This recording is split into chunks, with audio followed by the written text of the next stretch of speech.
We will call the meeting to order. If we can have a roll call. Fuller. Delomo. Here. Littman. Ashkenazi. Here. Kimura. Here. DeGenero. Here. Janeski. Puglielli. Here. Aromatica. Here. Wheel. Here. Okay, we can stand for a salute to the flag. Pledge allegiance to the flag of the United States of America and to the republic for which it stands, one nation, under God, indivisible, with liberty and justice for all. Okay, the notice requirements of the open public meeting law for this meeting have been satisfied. A copy of the notice having been sent to the Asbury Park Press and the Coaster and filed in the office of the Township Clerk on July 21st, 2023. There is an emergency exit through the courtroom doors and 2 exits at the rear of the room. There will be no smoking, and just want to skip the board policy just for 1 minute. All meetings will be video and audio taped and shown on the Township of Ocean's Community Cable Channel, Channel 22 on Verizon Fios, and Channel 77 on Cablevision. All cell phones must be turned off, or if you need to make a call, please make your call outside of the meeting room.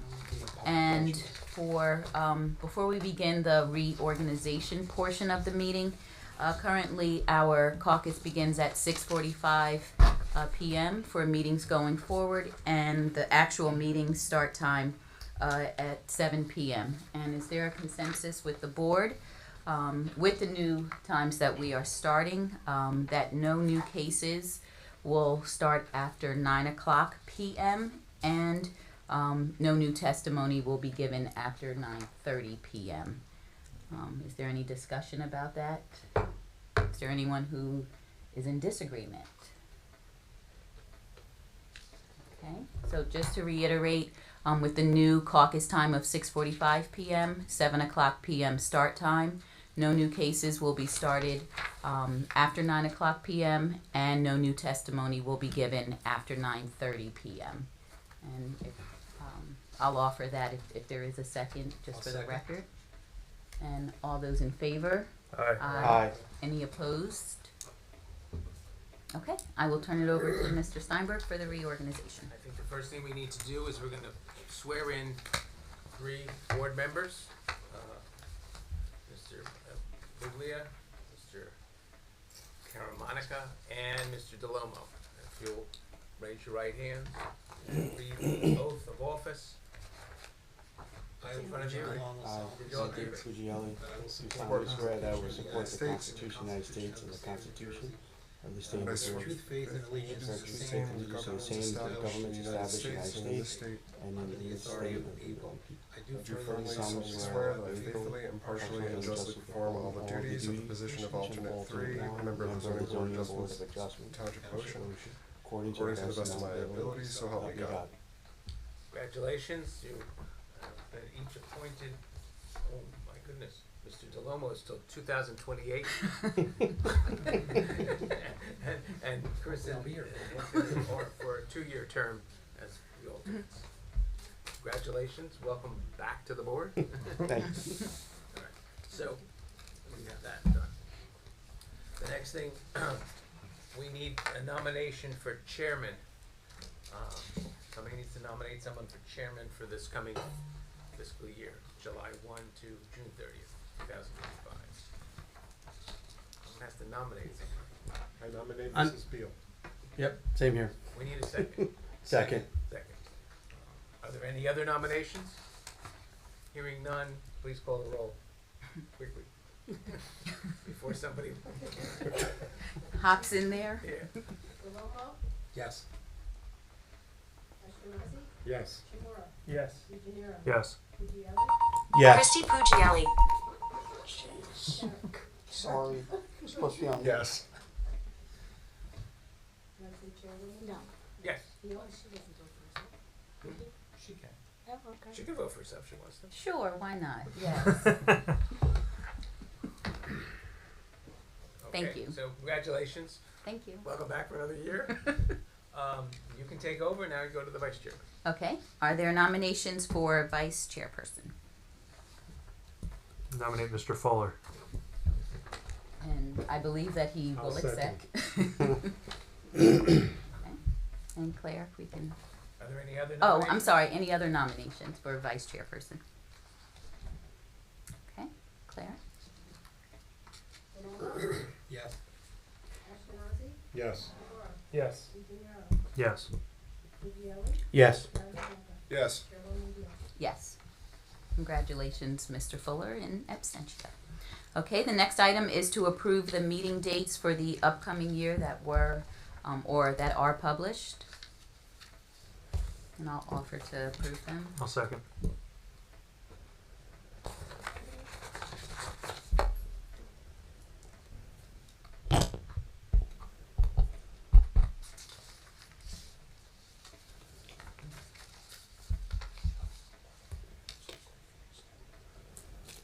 Palumbo, Yes. Ashkenazi, Yes. Kimura, Yes. DeGenaro, Yes. Fujielli, Yes. Maravika, Yes. Chairwoman Deal. Yes. Okay, would like to appoint the Board of Adjustment attorney, and I would like to nominate Mark Steinberg. Second. Any other nominations? Oh, any other nominations? Sorry. Okay, Claire?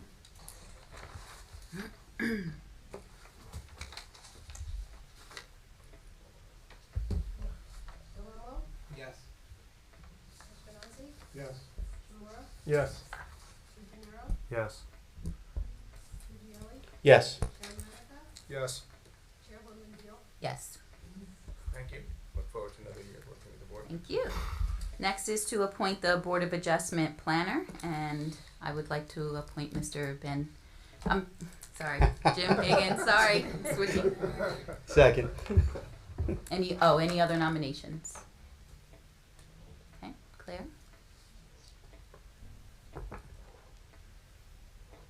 Palumbo, Yes. Ashkenazi, Yes. Kimura, Yes. DeGenaro, Yes. Fujielli, Yes. Maravika, Yes. Chairwoman Deal. Yes. Thank you. Thank you. Okay, next I would like to appoint the Board of Adjustment engineer, Ben Matlack, Do we appoint Matt or do we appoint your firm? Probably my firm, CME Associates. CME Associates. But I'll second. Okay. And any other nominations? Okay.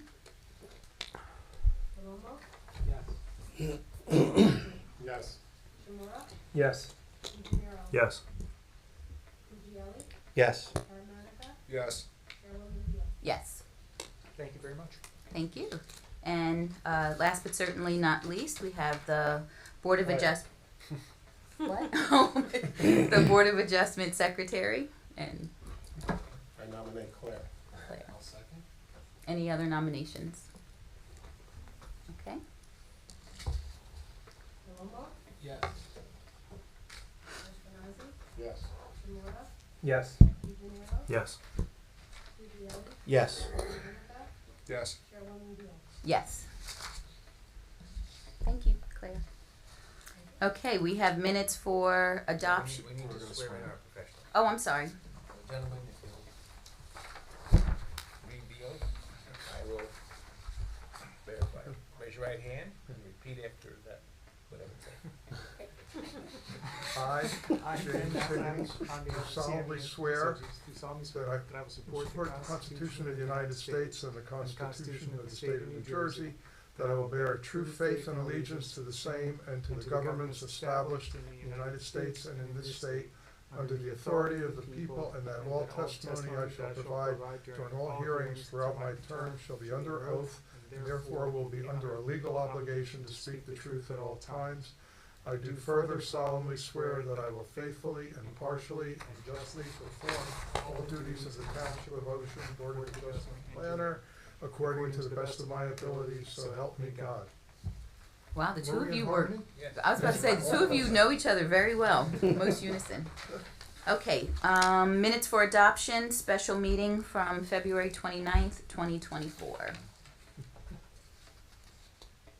And I will offer for approval, I'm assuming I was here. I'll second. I think. Anthony. We always That's okay. tandem.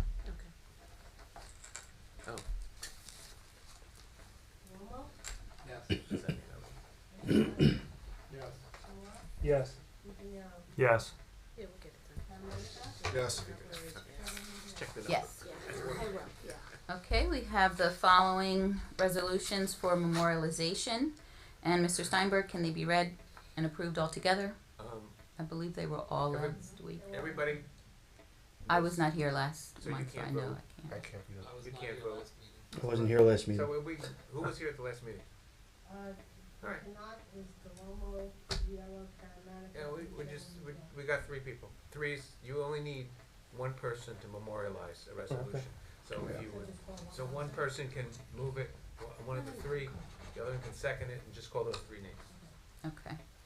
Ryan Grove and Amanda Simnecki, 238 Overbrook Avenue, Oakhurst 07755, Block 22, Lot 33. Amber and Austin Papp, 1604 North Wanamassa Drive, Ocean 07712, Block 118, Lot 13. Daniel Novak, 5 Derby Lane, Ocean 07712, Block 37.14, Lot 6. Wayne Marcy, 1902 South Wanamassa Drive, Ocean 07712, Block 132, Lot 7. EFM 138 Monmouth LLC, 138 Monmouth Road, Ocean 07712, Block 25.15, Lot 36. Motion for resolution memorialization. I'll second.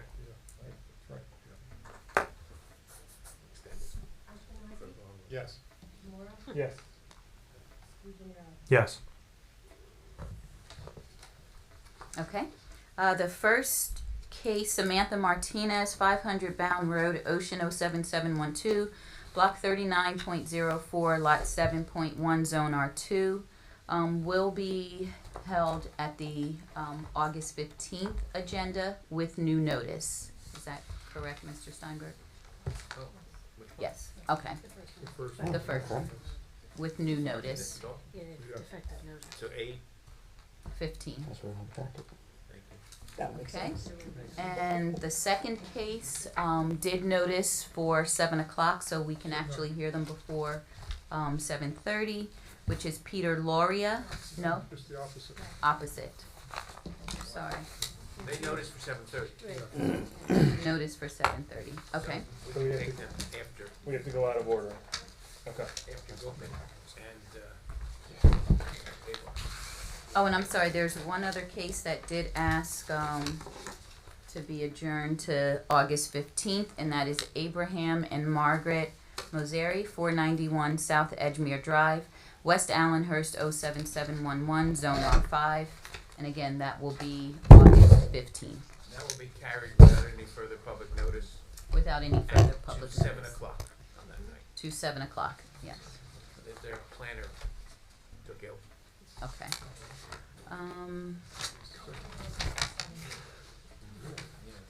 And so our first case is Jared Gopin, 71 Dwight Drive, Ocean So it's 5 cases tonight then. Ocean 07712, Block 40, Lot 107, Zone R3. Applicant seeks approval to construct a 2-story side addition, second floor addition, and covered front porch within the front yard setback. Minimum front yard setback is 45 feet required, 25.2 exists, 25.2 to the second floor addition, 25.3 to the 2-story side addition and covered front porch proposed. And Jared Gopin is... Yes, okay. my name is Nicholas Graviano, professional planner on behalf of the applicant from the firm of Graviano and Gillis Architects and Planners with a business address of 101 Crawford's Corner Road in Holmdel, New Jersey. Is the applicant here? Yes, the applicant is here. Okay, you can come to the Well, front. the applicant is because. Okay.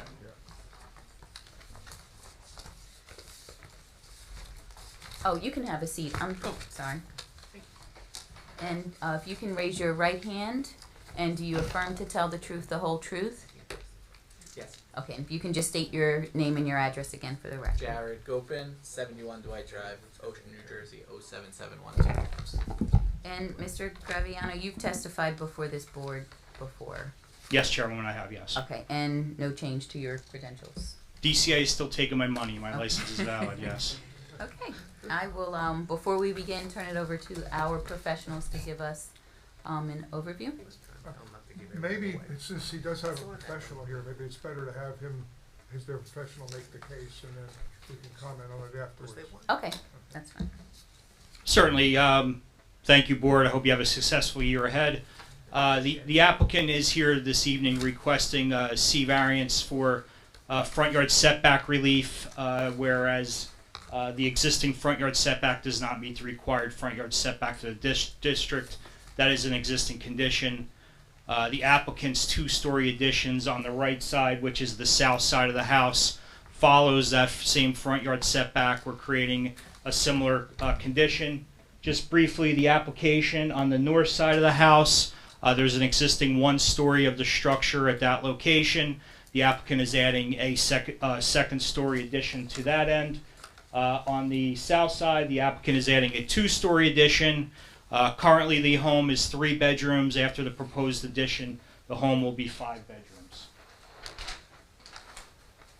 Here are the existing floor plans, A2, A3. Here are the existing facades on A3. These are plans submitted with the application, no alterations. On the north side, the applicant will be adding the one-story addition. Then on the south side will be a two-story addition. In terms of the foundation, the two-story addition will be on a crawl space. It'll tie into the existing basement. There currently are no bedrooms in the basement, and there are no bedrooms proposed in the basement. The basement will continue to be used as exercise rooms, playrooms, things of that nature. In terms of the proposed first floor plan, the applicant is adding a new family room on the south side of the house. On the second floor, the applicant's adding a bathroom as well as 2 new bedrooms. Moving on to the facade, the applicant is proposing a symmetrical type design in the farmhouse style. In reference to Mr. Hagan's comment in his review letter, the entire house will be resided to a similar color. The applicant is intending to reuse the existing brick on the front facade. New roof, too? A whole new roof? Whole new roof, yes. Yeah, we're adding a second story on the one side. We're adding a full new addition on the other side, and then we're going to tie in the roof in the middle. The existing roof?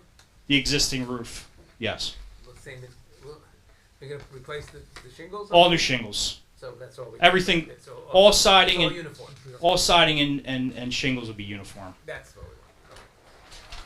The red ones in the middle and the black ones on the end. There's the rear of the house facing the golf course. The proposed side elevation, we have 4 windows to create a nice facade to the neighbors on either side.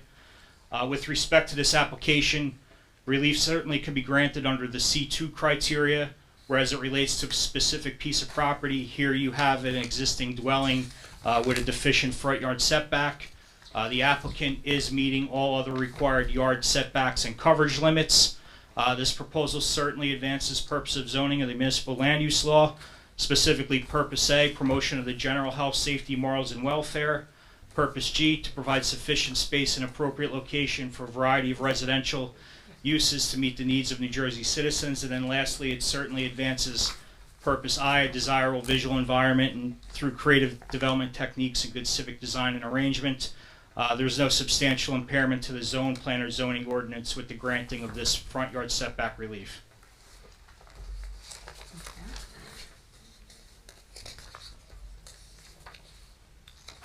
Okay, and Mr. Gopin, can you just tell us? Just the front yard setback. Yes, I said that correctly. Just tell us about your request and need, or the desire for it.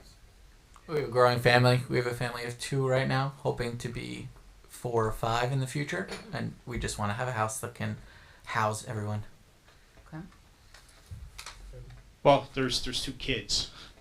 And the board should be aware that the vast majority, if not all of the houses in this neighborhood are set back very similar to what these setbacks are. So it's not out of character. And a lot of them are expanded. Yes. Okay. Over the years. And Mr. Matlack, any concerns? My report just indicated 2 things. The addition is creating new impervious surface, so I recommended that some sort of stormwater management measure, a dry well or something like that, be installed to mitigate the increase in runoff. And it looks like there's maybe it's a blown survey grade or something like that, but the grade on the front walkway outside of the front porch shows it to be higher than the finished floor elevation, which doesn't really add up because it looks like there's a couple steps up to the front door. So I think that just needs to be corrected. Okay. The applicant certainly is willing, as a part of a resolution compliance, to provide the drainage system as well as to fix the error that CME has noted. Okay. Any questions from the board? I have a question. What kind of stormwater management would The applicant has retained an engineer for this purpose and will work with the board's professional on the ultimate design. is there any specific stormwater management that you would recommend? Yeah, it's probably a dry well system, something that collects the roof runoff and just pipes it right underground so it can infiltrate into the ground. They submitted a grading plan, which is fine, it's acceptable. It just needs to have that stormwater system shown. Any other questions from board members? What will the impervious coverage be with the addition?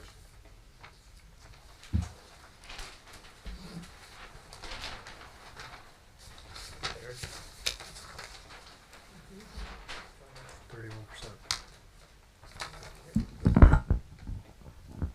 31%.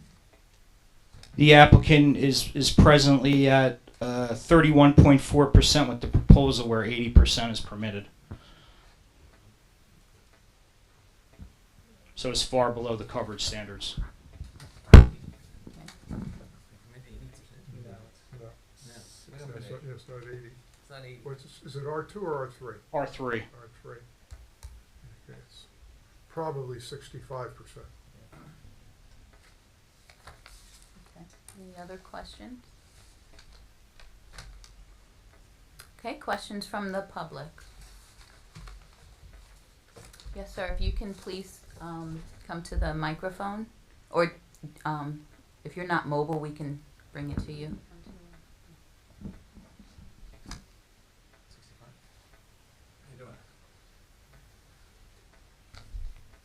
And when you get to the microphone, if you can state your name and your address. Yeah, my name is Robert, last name is Felice. My wife Judy McClellan and I live next door, 489. And I have really a question. When this project is completed, will all of the requirements, will the property be in conformance with all of the zoning requirements that currently exist?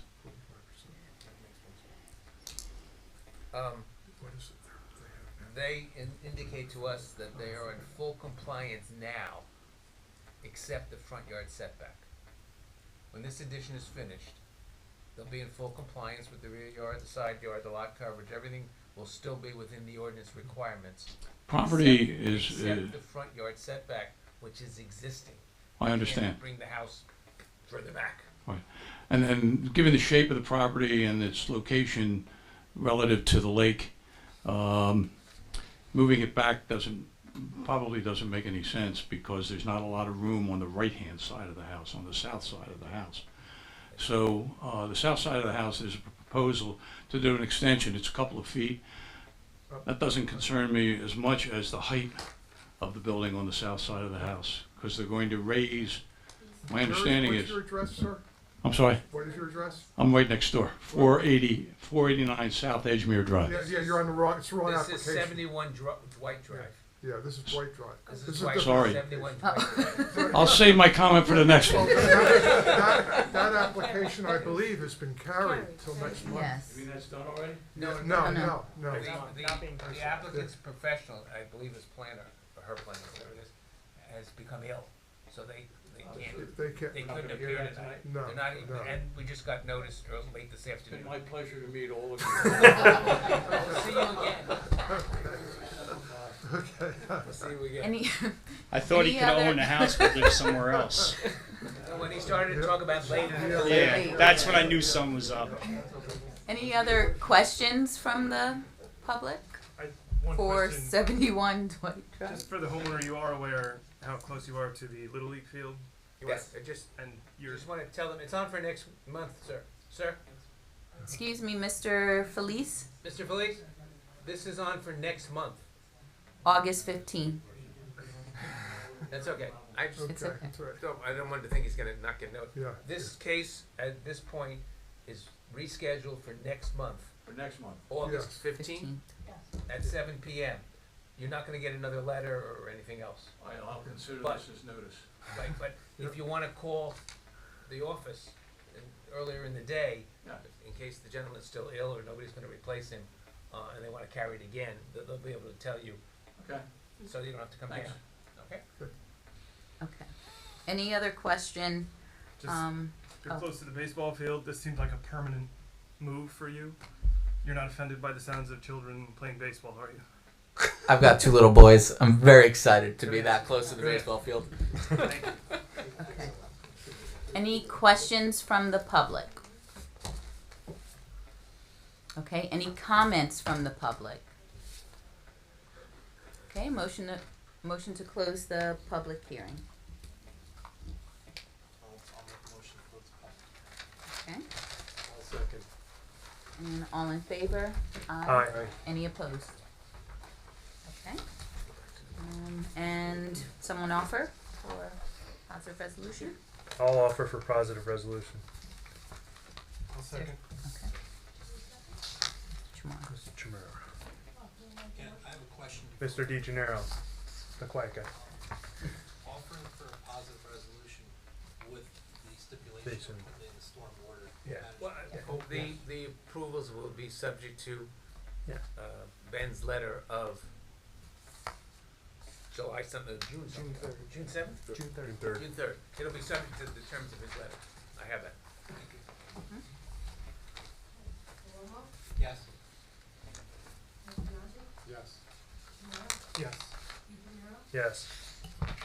Puccielli, Yes. Carmonica, Yes. Chairman Linger. Yes. Thank you, board. Okay. Thank you, Thank best you. of luck. Peter Lauria, 20 Barber Lane, Oakhurst, 07755, block 26.01, lot 7, zone R4. Applicant seeks approval to install a 12 by 16 foot prefab detached garage storage shed within the front yard setback on Calvin Terrace. Accessory building over 150 square feet must maintain required setbacks of the principal building. 30 feet front yard setbacks and 30 feet rear yard setback required, 11.5 feet front yard setback on Calvin Terrace, and 12 feet rear yard setback proposed. Okay, Mr. Laurie, you can have a seat. Oh, yes, if we can mark in all packets tonight, Claire, thank you. Okay, Mr. Lauria, if you can raise your right hand, do you affirm to tell the truth, the whole truth? I do. Okay, if you can just state your name and address for the record. Peter Lauria, 20 Barbara Lane, Oakhurst, New Jersey, 07755. Okay, and I will turn it over to Mr. Higgins and Mr. Matlack. Sure. It's a corner lot. Calvin Terrace is one of the streets and Barber Lane's the other street. And what they're proposing to do is put a 12-foot by 16-foot, it's called a garage, but it's really, I don't think it's big enough to be a garage. And it's basically a shed in the front yard on Calvin Terrace. Setback, it's going to be set back 11.5 feet from the right-of-way line and 20 feet from the street. And then it also has a rear yard setback issue where 30 feet is also required for the rear yard and setback 12 feet from the rear yard. When I looked at the area, I didn't see any positive reasons And just so the applicant understands, there's proofs, legal proofs that have to be made. You have to show that there are positive planning reasons for the granting of the variance that don't relate to what your personal desire is. It relates to what the law is, what the ordinance requirements are, and are there any planning benefits that result from the granting of that variance. And I just don't see any at this point, and maybe the applicant can provide some, I don't know. But, and the other thing is, it looks like if it were put back behind the fence, that it would be a much better location. Would still probably require a variance, be a little bit in the front, required front yard, but the house is actually 25, well, the garage, existing garage is 25 feet from the front setback on Calvin Terrace. So I think, you know, the proofs have to be made according to the law, whether or not, you know, so that the board could grant the variance. At this point, I don't know if they can be made. Okay, Mr. Matlack? Right. I don't have any real engineering concerns, but the potentially some type of buffer planting would be recommended. Again, because it's in the front yard. Okay. And Mr. Laurie, if you can tell us about your request, and Sure. if you can address perhaps Mr. Higgins' comment. Yeah, sure. I don't know about the legal aspect of it. I know the code as it is today would place the shed in the middle of the backyard, right next to the pool. It's just not necessarily an opinion, but it's just an awkward place to put a shed in the middle of the backyard. Where we did consider placing it on the other side of the fence, as you had mentioned. It's still going to need the variance for the rear yard setback. Again, the way the code is written would still place it awkwardly in, adjacent to the pool in the middle of the backyard. We were looking at, doing that would require disassembly of a fence, and again, still needing a variance to put it there. I would consider that if that's what it takes. We were looking at putting it in the front yard because that just makes better sense. It was stylized as a garage, even though it's a storage shed, because it would aesthetically look like it belonged where it's being placed. Yeah, if it were put behind the fence, it would meet the front yard setback requirement, because the fence is 35 feet from the front yard. It's coincident with the main body of the house, which is set back 35 feet. I agree, if it meets both setbacks, the rear and the front, it would be in a very awkward location. I would say it could be much closer to the rear property line than the 30 feet, maybe 10 feet. And what? What's next door? Lot 3, where's the Yeah. house? I'm not sure where the house is on lot 3. There's a driveway, and then Garage. Yeah, garage. I remember now, I did look at it, you jogged my memory. There's a driveway and a garage there, so it wouldn't have any substantial negative impact on the adjacent property. And there are some shrubs in between as well. So Yeah. I don't know if that counts as the buffer So it planting in could be. between. My recommendation would actually that it be 5 feet from the property line, because if you have 10 feet, that's dead space that winds up being utilized for storage or other stuff. If it's 5 feet, it's wide enough to maintain the building, and it's not so wide as to become a major storage area. Okay. I would think if it was put behind the fence and in a conforming front yard setback and 5 feet from the property line, I think that would be the best possibility. Okay. Mr. Laurie, agreement, any other testimony about your application? Let me check with my designer.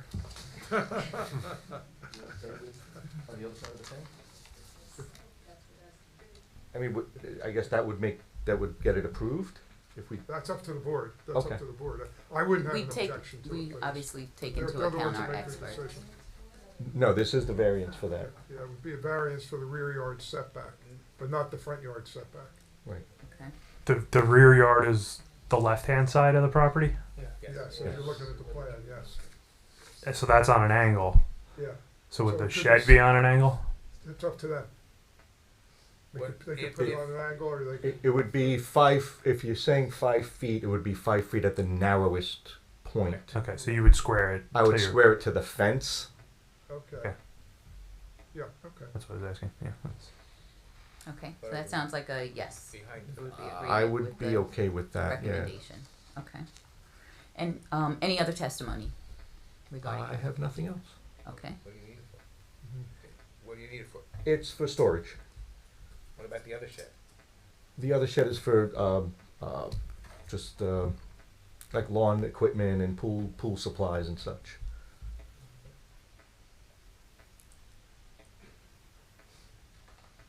Okay. Any questions from the board? Is Calvin Terrace a cul-de-sac? Is that a dead-end street? It is not, no. It's not, okay. You know the materials that you're gonna use? It's a prefabricated. They're gonna come with a truck and just plop it in place. What color is it gonna be? Is it gonna match the house? It is. It's the design is designed to mimic the look of the house. So tan vinyl siding, green trim, a regular shingle roof, It's gonna match as best as possible. as best as whatever Style, materials color, they have. materials, Correct. okay.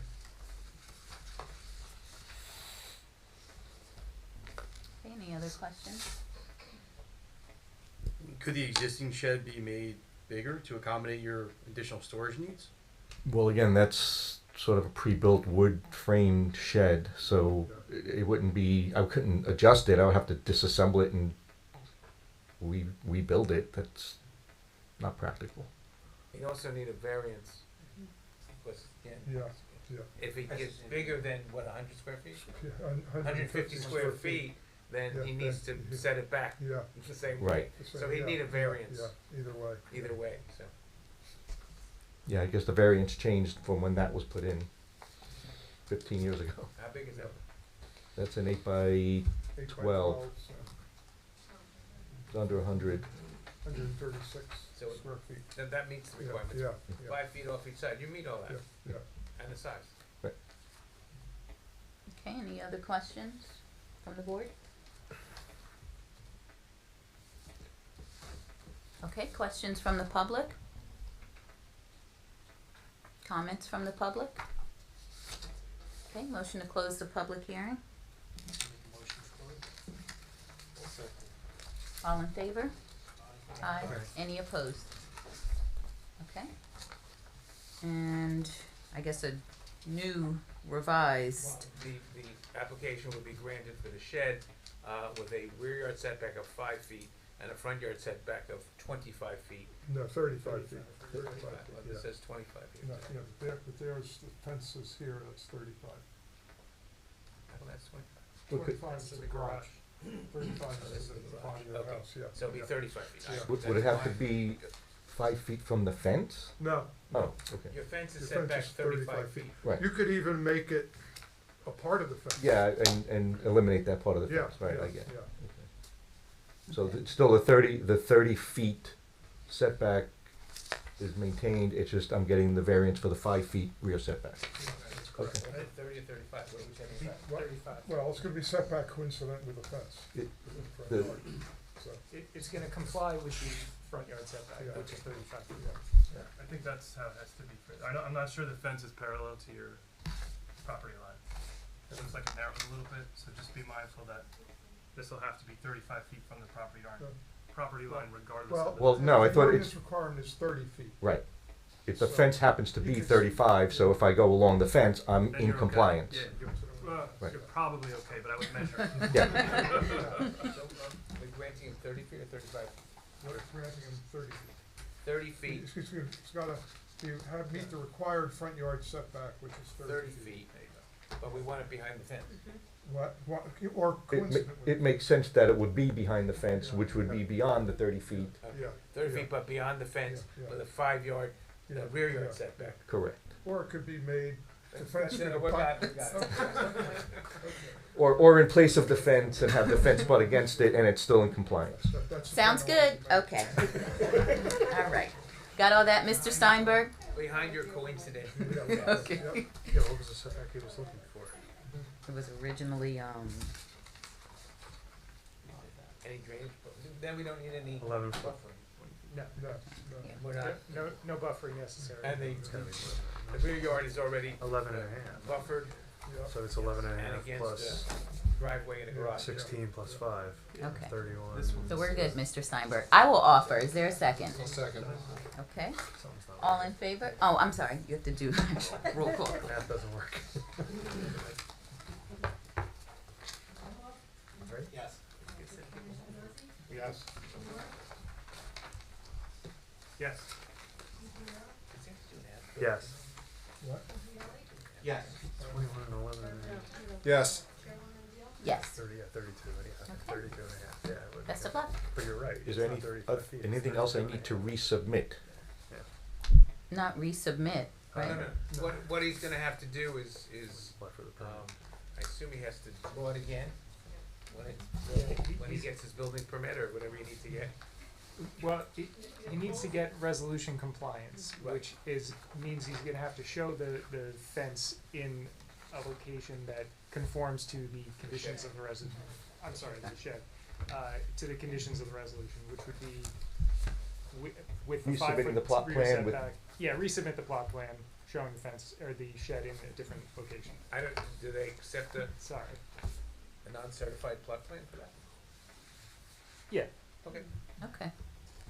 So that's the building. resubmit the non-certified Resubmit plot just plan. that. Got it. Thank you so Okay, much. thank Have you. a lovely evening. Okay, thanks. You're welcome. Next case, Solomon and Sarah Chehabar. Did I say that correctly? 221 Elmwood Road, Oakhurst 07755, Block 25.31, Lot 11, Zone R4. Okay, listen, after this is over, you gotta figure out how to approve Hill out, because I'm not sure. Applicant seeks approval Mrs. B. to alter the detached garage to a kosher kitchen and storage. Accessory building over 150 square feet must maintain the required 10 foot side yard setback and 30-foot rear yard setback of the principal building. 5 feet side and 16 feet rear exists. 4.92 feet side. 16.14 feet rear proposed. And we have attorney Jennifer S. Kremko with us. Good evening, Madam Chair, members of the board. This is a relatively simple application. We have an existing garage structure that's non-conforming. We're not proposing to relocate it in any way. However, we are proposing to do some interior changes to it. By changing the use from a garage to a kosher kitchen, the zoning officers determined that we need to get new variances as it relates to the location of the building, even though the building is not changing. Couple of items before I start moving things into evidence. In addition, when we originally submitted the application, we used a proposed plot plan from when the basketball court was constructed. We then, at Jim's recommendation, had the as-built survey done to confirm that everything was constructed. Upon getting the as-built survey, it was discovered that the basketball court was about a foot, maybe a little bit less, off from where it was supposed to be on the north side. So again, this has existed there. There has been no issues. They got their permits and got it signed off on. It was just upon the as-built survey they discovered that we're about 0.93 feet off on the court and 1.75 on the net. And we're just asking that we could get that legalized as part of this as well now. So if and when the clients ever sell the house, it doesn't become an issue for them. So really, I have the architect here who can testify the plans. I'd like to move the as-built survey in as A1. And that's dated 5/7/24, and that's by Najarian Associates.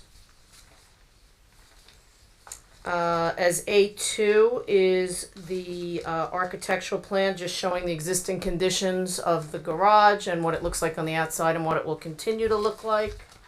And then A3, in response to a request from Jim as to the number of bedrooms, we are submitting the original plans for the addition to the house by Frank J. Tomeno Architect. They were signed 5/10/16. And as you're going to hear from my client, while it shows 5 bedrooms, there are really only 4 bedrooms in the house today. Okay, and Claire will also mark our packet. Would you give me those numbers again for that? So Would you like me to email them to you? No? Okay. Just for the court. Oh, it's right on the survey, and it's in my notice, actually. It's, the net is 8.25, the court is 9.07, where 10 is required. And it's up against a buffer of trees. So I would like to start by just by calling my client, Sarah Chehabar, who's a little nervous, so I'm going to ask questions as opposed to just let her go like I do with the professionals. Okay, you can raise your right hand. Do you affirm to tell the truth, the whole truth? Yes. Okay. I have Okay. a question before we move forward. May I ask a question? Can you explain what a kosher That's why I called her up. can you explain what a That- kosher kitchen is? Yes, that's exactly why I called her up, Mr. DeLomo. Great, thank Just to go through that exactly. Yes. Well, I've been here a few times. But before I do that, Sarah, you and your husband own the home, correct? Yes. And do you live here year round? Yes. Okay. Yes. And you live here year round? Yes. Okay. And you're of the Jewish faith and you do observe some levels of orthodoxy, but there are different levels of orthodoxy, is that correct? That's correct. Okay, and on So then- on a scale of 1 to 10, you might be at a 5, but some of your family members. Right. Who- So we're on a scale from 1 to 10. We're probably 3. I would say. All right, you don't have to admit that. You could have gone with a 5. No one's here. No one knows. Kitchen's getting smaller by the minute. No, just kidding. But my family members are a 10. I would say more like a 12. So your extended family who come for holidays and they won't eat food that's prepared from your everyday kitchen. Yes. They want a kitchen. They want food prepared from a kitchen that is 100% kosher. Exactly. The They don't di- want. Yeah. right, They and don't it- want a kosher a Taco Bell kitchen. They want a kosher kitchen. Okay. Yes. And in addition, based on the Jewish faith, if you're cooking meat, you have to wait a certain amount of time before you can bring dairy in. Correct. You like to bake, you like to do things, so this will also, when not preparing kosher foods for your family, will give you the opportunity to work with dairy if you're preparing meat for dinner that night. Correct. Okay. And you're not proposing any other changes other than creating the kitchen and the bathroom with no shower, just a toilet, and that would be because if you're out there and cooking, you just might not want to run into the house, especially if it's raining. Correct. We did talk about the idea of doing an addition to the house, and you'd indicated that that was not economically feasible. It's not. Okay. It's not. It's something you might like to do, but we I would can't do love that right now. Exactly. I would love to do that, but this is within our means, and I can't do anything else right now. Okay, and this is really no different than if it were a pool house, so to speak, only you don't have a pool. Correct. And it's not open to it, but essentially. Now, speaking of that, well, it's not in an ordinance. The township has always held that you can't have plumbing and HVAC in an accessory structure because then it becomes a residence. Now, even though you only have a toilet and not a shower, would you be willing to deed restrict the kitchen that no one can ever sleep there? Yeah. No one will ever sleep Okay. there. Yes. But you'd agree if they were to grant this to impose a deed restriction that Yeah, it can't be used for absolutely. sleeping purposes? No, it will not. Okay. Yes. And then lastly, you got all your permits for the basketball court. You thought you were doing everything correctly. Yes. And it when- wasn't only until we got the as-built survey you realized that they got a little foot or so off. Exactly. We had no idea. And you have trees along the entire road, the entire Correct. line, and your neighbors, friendly with your neighbors, no I'm issue? Friendly with my neighbors. Yes. I can certainly have the architect walk you through the plans. I don't know if it's necessary, but I'm happy to. Mr. Higgins and Mr. Matlack, any concerns? Yeah, I don't have a big problem with the application. I think, you know, the one concern I had is that it's outdoors, and if it's inclement weather going to and from the house to the kitchen, could pose a problem, but that's their problem to deal with. And there is the toilet in there, and I know some people have, you know, have raised concern about that, and I think you need some testimony as to why you need the toilet in there, because it is a plumbing fixture, and, you know, Okay. And I, it's a very small bathroom, so I don't think it's gonna be a major issue, but. well, and Jim, with the deed restriction on it, With the deed yeah, I restriction, mean, that's would that correct, yeah. address your concern? Yeah, well, I think so, yeah. Okay. And there's a small storage area that really is too small for a bedroom, so even if somebody were to try and circumvent the deed restriction, I just don't think it would work. There's no shower there. No, there's no shower. And just to go one step further, we actually did talk about when Jim raised the issue of the inclement weather. We actually did talk about maybe trying somehow to connect it to the house, and unfortunately, that would have required a lot more construction. And I think, and you can confirm, the reason for the bathroom is exactly that. If you're out cooking in inclement weather, you don't have to run back and forth to and from the house. You can actually go to the bathroom while you're cooking. While I'm doing it, correct, yes. And when I raised the question about that, we didn't have an adequate plan, and so they submitted an architectural plan. Gina, may I do to show one more the thing before you ask your relationship, question? how they would get out of the house and go into the new And- kitchen. And then lastly, you'd indicated that, well, the plans originally from Frank Tomano showed 5 bedrooms. The bedroom on the first floor doesn't exist, correct? It does not. It's part of that living room. It's part of a living room, So yes. we have a total of 4 bedrooms and we have adequate parking, so even without the garage, there's no parking issue. I'm sorry, Mr. Dolman. Part of the issue though is, you are gonna have a sink with running water. Correct. Yeah, Right. that's correct. Does it exist already? No. No. So you have to bring it out, sanitary, water. Yep.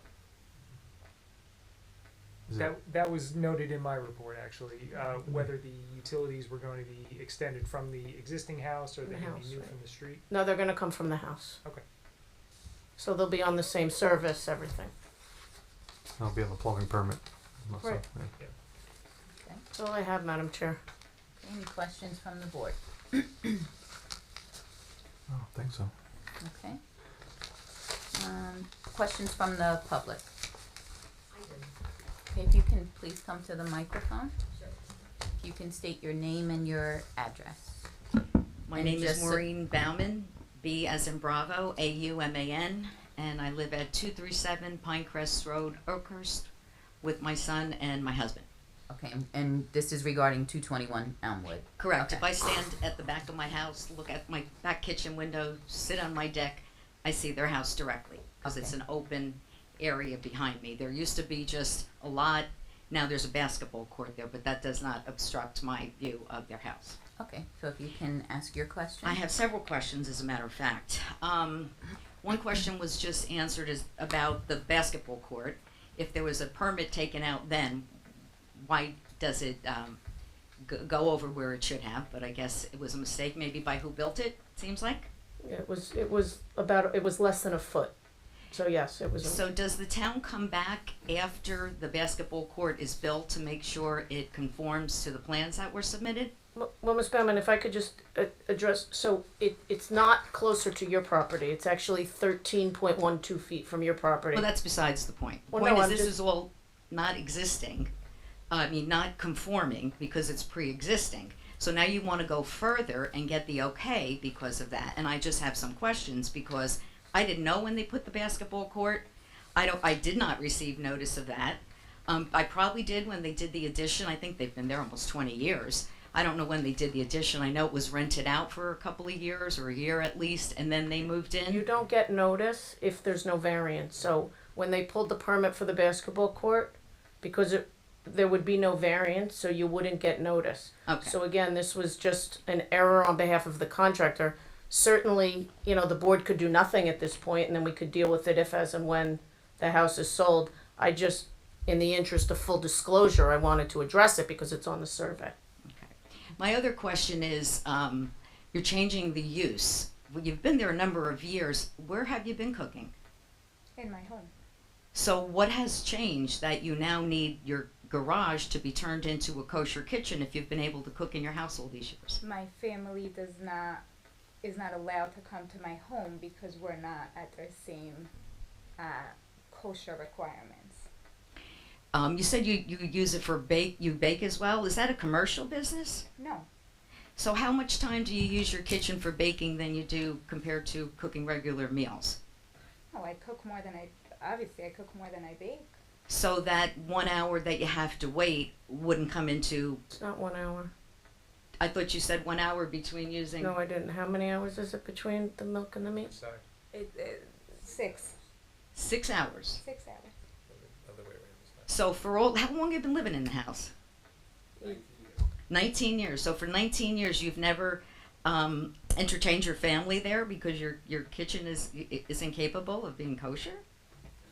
No, you No, don't have to say something. And again, perhaps the funds weren't there to do this up until this point, and now this is the ability to And address this. And my siblings are younger, and they just got married, and they now became that religious, that status that we're not.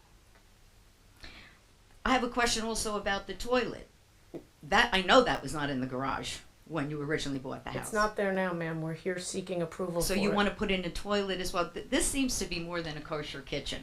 It seems like it's going to be either used for living purposes. I don't care what they say, but I have serious concerns. I can see it, first of all.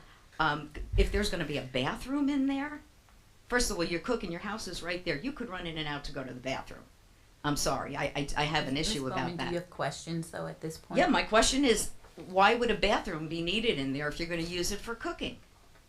They told you why, in their opinion, it's necessary. That's all I can tell you. There was testimony about that the board heard. Well, I hope the board considers that it's not reasonable testimony. Do we get to, so the way that the garage looks right now is not going to be changed? No, Right now, what's in there? nothing, storage, Storage. So you only do your cooking inside. yes. Okay. I hope the board considers that for 19 years it's been sufficient. They did put an addition on. These are considerations that should have been done at that time as opposed to now. And just the fact that all this is being discovered now doesn't mean it has to be okay. And I do have a concern because Well, Ms. Bowman, I before see. we do that, any other questions? My question is, I want to find out definitely that it's not commercial purposes. They testify that it is not. If you should find out that it is. I can come and report complain? it. Oh, absolutely. Okay. Thank you. Any other questions from the public? Yes, if you can please come to the microphone and state your name and your address.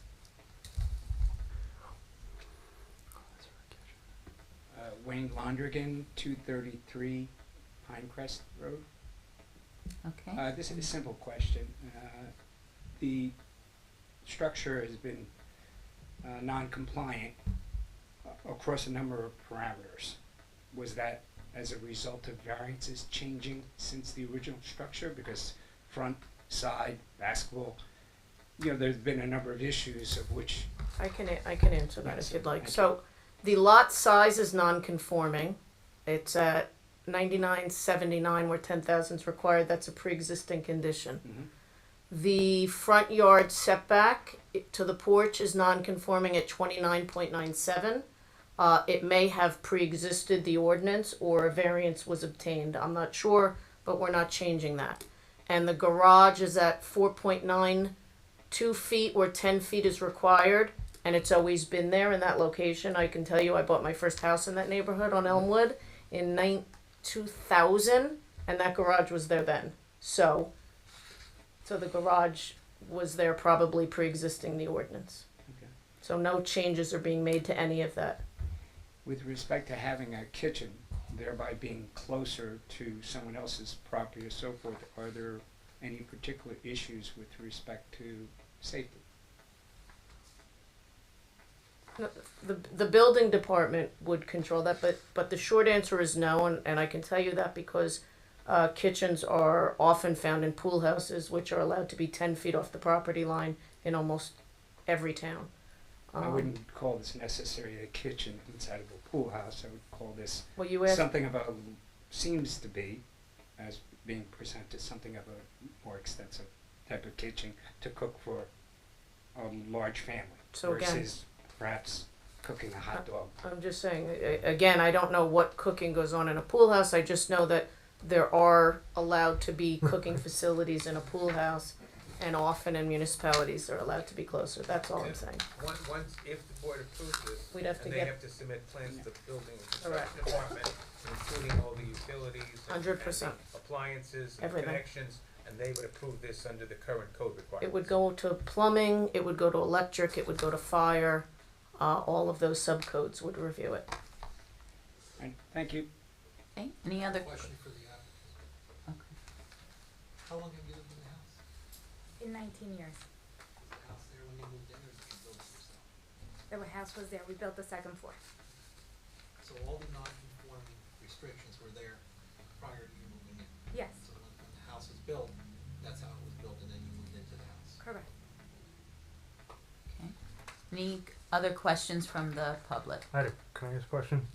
What types of appliances are you planning on putting in the kitchen? I mean, how big of a stove are you putting in? It's small. 4 burner, Yes. There's not a nothing lot of room. major. No. You're not putting an exhaust hood No. for cooking pizzas and millions of No. all this different type of food, right? No. Okay. So you're not using it for commercial purposes. I am not. Yeah. You're cooking for 15 people, 12 Yes. in that neighborhood. Yes. Okay. Thank you. Okay. Questions from the public? Any other questions from the public? Comments from the public? Yeah, sure. So we're deed restricting it. Okay. What was the deed restriction? The deed restriction would be the same that you require on pool houses when they have plumbing and HVAC, and that would be that it could not be used for sleeping purposes or living purposes. Not living, sleeping, or as a residence. And you couldn't use it for commercial And would you without. also deed restrict it from any use from any type of commercial? Well, it would have to be, that's not legal, you're not Yeah, granting you're an not illegal. approval for it. That would be a use variance to have a commercial use here. Right. You can't do it even if you want to. Correct. Okay. And I'm sorry, was there, Ms. Bowman, did you have a question or comment? I just had a question. Was there any thought? Just come to the microphone. Was there any consideration given to? Well, let me ask you this: the back of the house, since I'm familiar with the house, I've lived in my house almost 30 years, and the prior owners were very good friends, so I've been in and out of the house. Any thought given to extending your kitchen, the back of your house, or is that where you put the basketball court? No, so I'd ask the board, where's your kitchen in relation to? The basketball court is on the left, and my kitchen is all the way to the right. Okay, so was any thought given to maybe extending the kitchen as opposed to using a garage for Yes, the kitchen? and I don't know if you heard the testimony, if you want her to say it again publicly to the board that she couldn't afford to do that, then yes, she can't afford to do the full addition to the home right now. Well, I'm not talking a full addition, I'm just talking about extending a kitchen. That's an addition to the home. And that wasn't done when you did the second floor of your house? No. You didn't do anything? We did the second floor. You did not, you changed the floor plan downstairs though. We opened up one wall, yes. How about food cooking? I mean, I know we can cook all hours of the night in our own houses, but this is gonna be outside. Is there restrictions on how late at night they can cook? This is not going to be outside. This is going to be in an enclosed structure, the same as if it was in the first floor of a residence. Which is not within the house. That's what I'm saying. So I will see it clearly from my house. I think to answer your question, I don't believe that there are restrictions. The only restriction would be as to general noise ordinance, general lighting ordinances. And how about odor? Like for cooking odors? Would the HVA system or whatever they've submitted be sufficient to account for that? It would have to be approved by the town. And will they do that? Because we're finding out that things were done on their property that apparently were not followed up on by No. the town, which led to them now So, to have to be asking Madam for Chair, things. if I could just correct something. What Ms. Bowman is referencing is the fact that a zoning discrepancy over less than a foot wasn't discovered by a construction code inspector, as opposed to life, health, and safety issues regulated under the UCC, the code that these subcode officials are there to protect, and they work for the state. They don't work for the township. They're employed by the township, but they're licensed by the state. So again, the types of issues that you are raising are regulated by the code. These are not zoning issues. These are building code issues. So the fact that someone missed 8 inches on the location of a basketball court is very different than making sure that the electric and the plumbing and the exhaust fans are correct in a building before a CO is issued. Well, I don't have any concerns about the basketball court because I can't see it. But I do have concerns about odors coming from the kitchen. The answer is stated is that they must meet all required codes. And somebody will follow up to make sure that they do. I can't tell you that yes or no, and if you find a problem, you have to come down and complain to the building Well, department. We're not that into the building. Okay, who do I contact to find out if that was all complied with? Because I don't want to find out after the fact when I smell something at 2 o'clock in the morning. The construction official. In town? In town. Okay, I'll do that. Thank you. Okay. Any other comments from the public? Okay, motion to close the public hearing. I'll motion to close. I'll second. All in favor? Aye. Any opposed? Okay. And do we have a positive resolution? I'll move for positive resolution. I'll second. With the deed restriction. With the deed Deed restriction. restriction. Sorry about that, yeah, I forget about that. Can you please, tell me what deed restrictions you make in the positive But resolution? the deed restriction would be that the Nobody can live in the, this space. garage No more cannot be sleep. used as a living unit. For sleeping, Or a commercial kitchen. They Well, can't no, do the that commercial anyway. kitchen is not permitted, period. You don't need a deed restriction. It exists. This is a residential neighborhood. They cannot have a business, a commercial kitchen in there. If they do, then they're in violation of the zoning ordinances and they can be cited. We don't even need the deed restriction on that one. But we just wanna make sure that if anybody were to come and buy this, they would realize that that unit cannot be converted into a little apartment. That's Are what we the deed also restriction would making do. a motion on the basketball? And that's just a correction, and we should have it, We wanna so make sure that, that we don't have a problem down the road with that. right, thank you, Mr. Dolman. I have. Should that be done as a second motion, Mark, or would that be done as part of this resolution? The approval will be, if you're gonna approve it, will be for the kitchen as proposed, as well as, together, as well as the setback requirements for the, basketball court and the net, I guess. Okay. Did I hear a second? It was Mr. Carmonica. I'll second. That's a third, Mr. Ashkenazi. Fourth, fifth, sixth. Yes. Yes. Yes. Guess she's not being invited. Yes. Yes.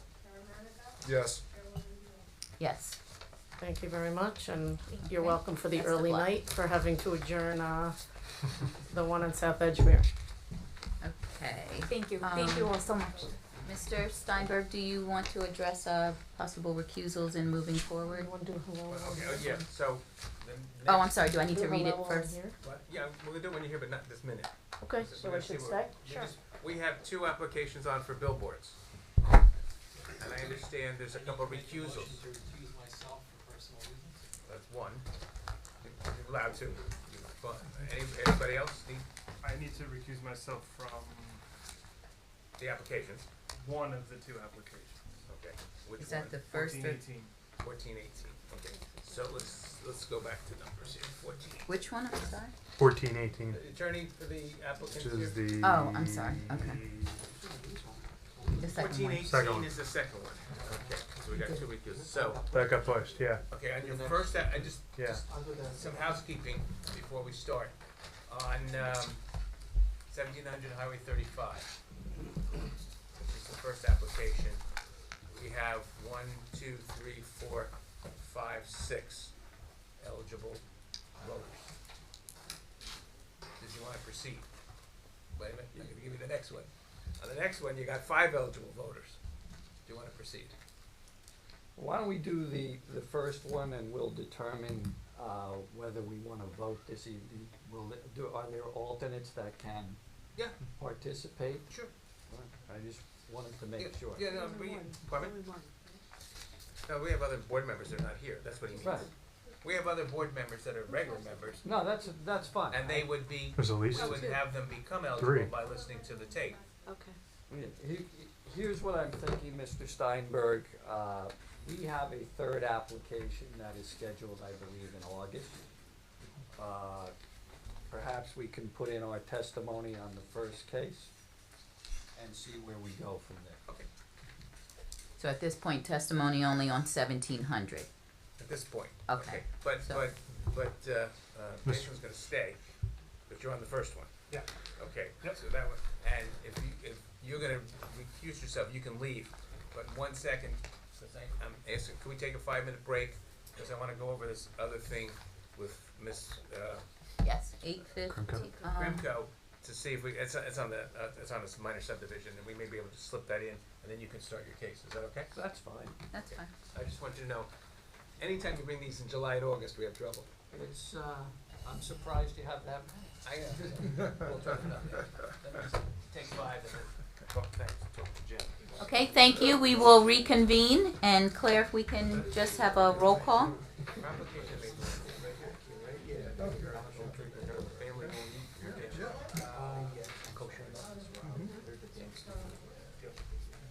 Just for, yes.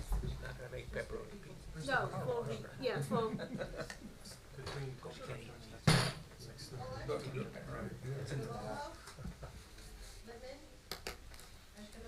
Here. Yes. Yes. Here. Yes. Here.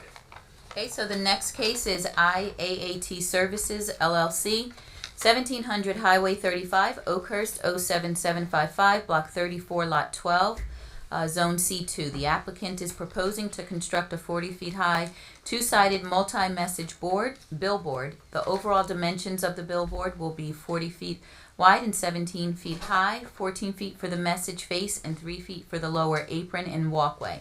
The billboard will be located on the southern side of the site, and we have Brian Chukowski. Did I pronounce that correct? That's correct, Madam Chair, Okay. thank you.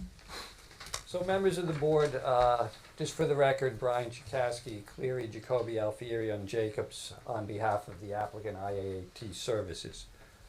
What you have before you this evening is a request for a multi-message, a digital type billboard. This billboard has been licensed by the New Jersey Department of Transportation, which has jurisdiction over the roadway. And we are before you this evening because your ordinance specifically prohibits new billboards. We did an Oprah request for the ordinance. There is no legislative history on that. It was part of a comprehensive zoning ordinance that was adopted in 1992. That ordinance at section, I believe it's 55.17, indicates there shall be no new billboards. There is nothing that occurred between 92 and 2024 to indicate whether there were any new billboards, but that ordinance seemed to specify that those billboards that were existing, pre-existing non-conforming uses could continue, and if they had to be rebuilt, they had to be standard. But no new billboards are permitted. We submitted various applications, this is one of 3, for the multi-message billboard, and based upon the Supreme Court and New Jersey Supreme Court cases, this type of messaging is protected by the First Amendment. And in that regard, being protected speech, there are special reasons for these types of messaging. So what we've done is we submitted the application back, I believe, in November. And as part of that application, we've provided a site plan by L2A Land Design. Subsequent to the application being filed, we've provided the traffic report by Naglia Engineering and a lighting study prepared by Watchfire. We also provided our affidavit of service of April 25th, 2024. This has been listed, I believe, a couple months before and has been adjourned to this date. So we have received reports from your engineer, February 6th, from your planner, Mr. Higgins, February 9th, and I believe May 17th. We have 3 witnesses with respect to this application. One is Bill Vogt, who is the site engineer, who will testify not only to the site plan location, he will also discuss operations and how a digital billboard will work. We also have a video of how the lighting is managed on the billboard, and we did bring a TV in order that we can utilize that. So Mr. Vogt will address the site and also the operation of the billboard. We also have Brian Intandola from Naglia Engineering. He is our traffic consultant with respect to how DOT manages billboards, reasons for height and safety purposes. And our final witness would be Rami Nassar, who is our professional planner. At this point in time, to save time, I would suggest that we mark the site plan package, which consists, I believe, of 2 sheets, as A1, and then we could mark other 3 sheets. Thank you. And Claire, can we also Then we mark- could mark other exhibits as we go through them. So unless there are any questions of me, I'd like to have Mr. Vogt sworn to continue. Okay, and if you can raise your right hand, do you affirm to tell the truth, the whole truth? I do. Okay, and if you can, have you testified before this board before? I don't think I've ever been before. Can you just briefly Township, tell us but about I can your give you my background. Sure. credentials? Good evening. William R. Vogt Jr. It's V as in Victor, O, G like girl, T like Tom. I am a licensed professional engineer in the state of New Jersey as well as New York. I have a bachelor's in science and civil engineering from SUNY Buffalo, and I'm one of the owners and principals of L2A Land Design, and we're located at 66 Grand Avenue in Englewood, New Jersey. Okay, we'll accept. And just some follow-up questions, if I may. Mr. Vogt, you've testified and prepared drawings with respect to a number of billboard applications, correct? I have. And could you provide the board perhaps with an estimate of how many times that was done? I'm probably in the neighborhood of 40 plus. All right. Mr. Vogt, why don't you tell us about the site and walk us through your site plan and describe the area? Sure. So I have on the right-hand side, that's Exhibit A1. That is the set of site plans that were submitted as part of the application. There are 3 drawings. It's C-01 through C-03, and it has a date of 11/3/2023. I'll also mark A2 as a Google Earth aerial of the subject site. That's to the left-hand side. So the property is located at 1700 New Jersey State Highway, Route 35. It's Lot 12, Block 34. It's found on your tax map 16, and it's in the C2 Highway Commercial Zone. If I switch over to A2, again, Google Earth image of the subject property. I highlighted the property. It's basically a square or close to a square. Image is probably within the last 2+ years. They're usually around 2 years behind on Google imagery. I have north is to the right-hand side of the page, south is to the left. The subject site has frontage along Route 35. It's a 4-laned highway with a center median, has shoulders on both sides. It's a 100-foot wide right-of-way width. So the travel way from curb to curb is approximately 80 feet wide. The subject property is currently used as an auto repair facility. It has access through a ingress and egress driveway off of the southbound side of Route 35. The subject parcel has parking in the front that's fronting along Route 35. The building for the repair facility is centered, I'd say, pretty equally on the sides. And then there is asphalt driveway and parking that surrounds both sides of the building as well as the rear of the building. That portion of the building, or that portion of the asphalt driveway, is fenced in, so it's gated and locked. That's used by the facility. The proposed billboard is going to be located along the southern side of the property. We've located it in a landscaped area. That's where the monopole foundation is going to come down and get anchored into the ground. So it has no impact on any parking spaces or circulation. So what I'm going to do is I'm going to flip to, I have Exhibit A3.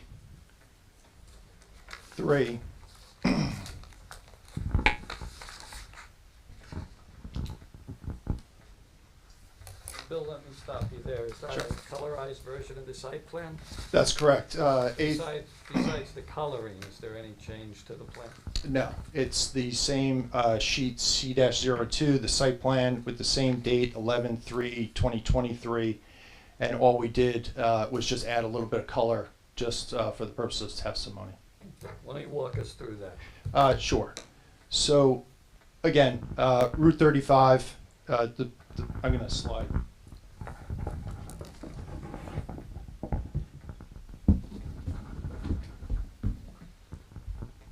So same orientation, north is to the right of the page, south is to the left. The proposed billboard is being, like I said before, located within the grass landscaped island on the southernmost portion of the side of the property. We're proposing a 14-foot tall by 48-foot wide multi-message, that's an LED digital billboard for the subject property. It has a 3-foot canopy below that 14-foot dimension, so the total height of the structure is 17 feet. Okay, but three of those 17 feet make up the apron, and that apron is where the advertiser has to have their company name and the sign ID. That's required by the DOT permit that they received. That is not part of the sign or the message or the imagery. That's just a requirement by the permit that they received. We located the sign 25 feet back from the front property line along Route 35. To the side, the billboard is set back 7.51 feet. That's to the southernmost side lot line. The rear setback, we have the back of the sign set at 60.07 feet from the rear property line, and the remaining 125.01 feet is to the north side yard. We also separated the sign from the existing building at a horizontal distance of 15.86 feet. The sign has a slight V to it, so that the face of the sign is oriented more with the traveling public along Route 35, north and southbound. That's the intent of the sign, is to display the message to the traveling public. So you'll typically see signs throughout the state and the country where you'll have a V-shaped setup where we're trying to get the boards as aligned with the traveling public as possible. So the height of the sign from ground to top is 17 feet? No, I didn't get that far yet. Oh, that's the impression I had. I was going to ask him to go through the height of each section. Sure. For that, I was going to switch back to A1. I have a elevation shown on C-03.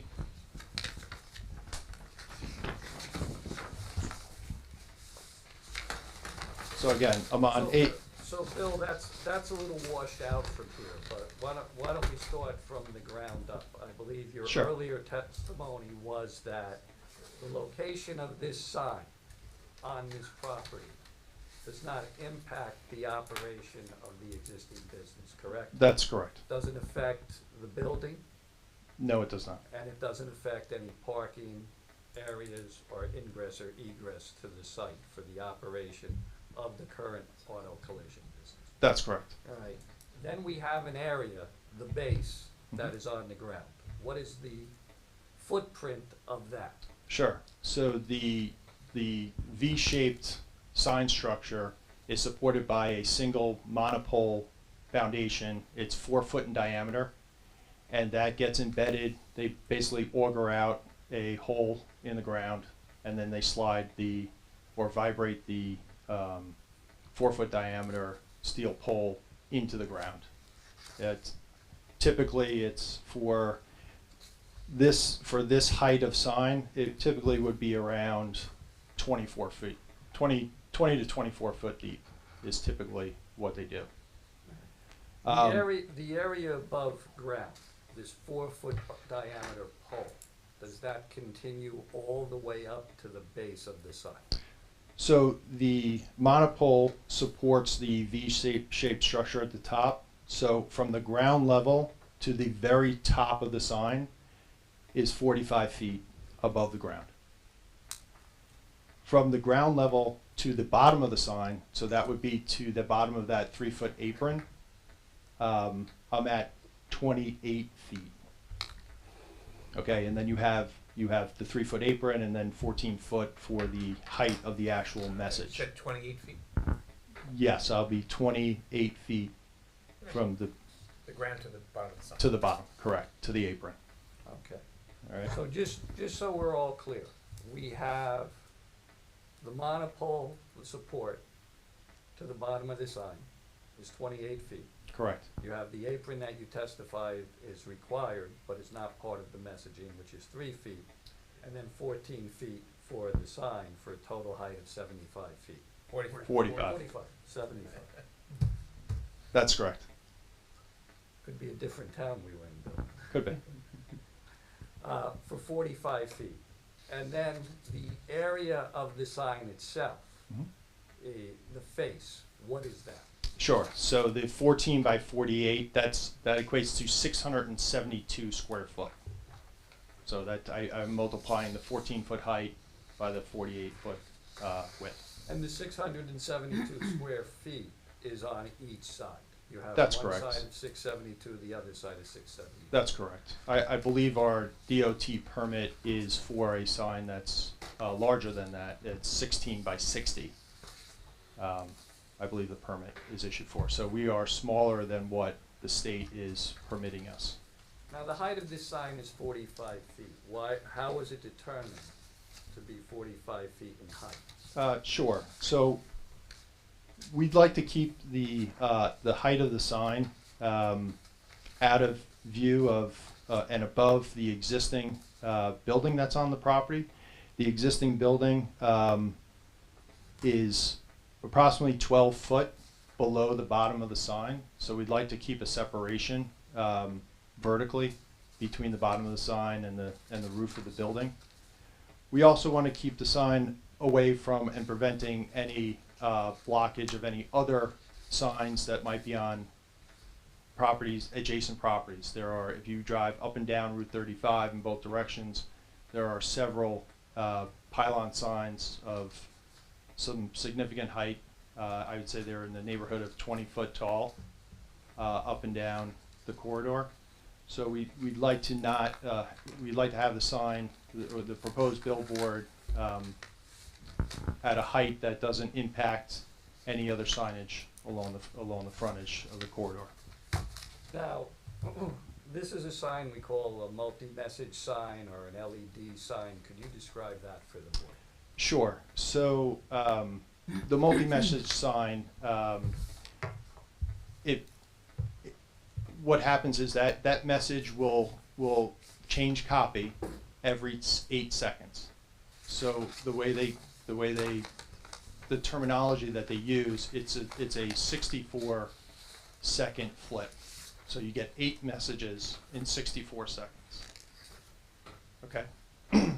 That's the 8-second flip, that's a requirement, a minimum requirement by the DOT permit application.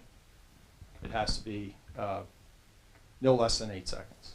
And the message changes instantaneously in less than a second. That's also a requirement. So the LED board is made up of many diodes. So there's a red, green, and blue diode that makes up several panels that fill up both faces of the sign.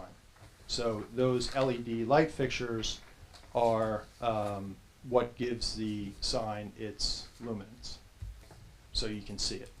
So in the daytime hours, when it's competing with the sun, the sign is at full 100% output. So it's competing with the sun. If it was dimmed down, it would be washed out by the light from the sun.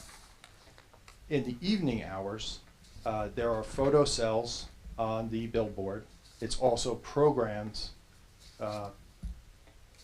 to stipulate where it is in the country, what the time zone is, and what the dusk to dawn hours are. So it's already programmed to dim at a certain time based on the time zone and where it's located. But it also has a backup photo sensor that if there's inclement weather during the day and there's dark skies, it will also dim. So in the nighttime hours, the sign acts very similar or almost identical to your smartphone or your dashboard on your vehicle. In the evening time, your phone goes into a night mode where the screen dims. Same with your car dashboard, it dims. The reason is that your eyes do not need an abundance of light to see the message. It's actually counterintuitive to have too much light in a dark setting. So during the nighttime hours, the sign automatically dims to only 3% of its output. So it's 100% during the day, and then the evening hours, it goes down to 3%. The intent of the message is not to illuminate. Now, when I use that term illumination, that's light trespass. That's light shining down like we have in this room to illuminate a surface. That's not the intent of this sign. What the sign is giving is luminance. It's giving off a light level so you can see the message. That is the only intent of the sign. So when we did and submitted the study by Watchfire that shows the lighting. Now, let me stop you there. Sure. Before we go through the Watchfire study, could we mark that as A4, please, Madam Chair? The Watchfire? Yes.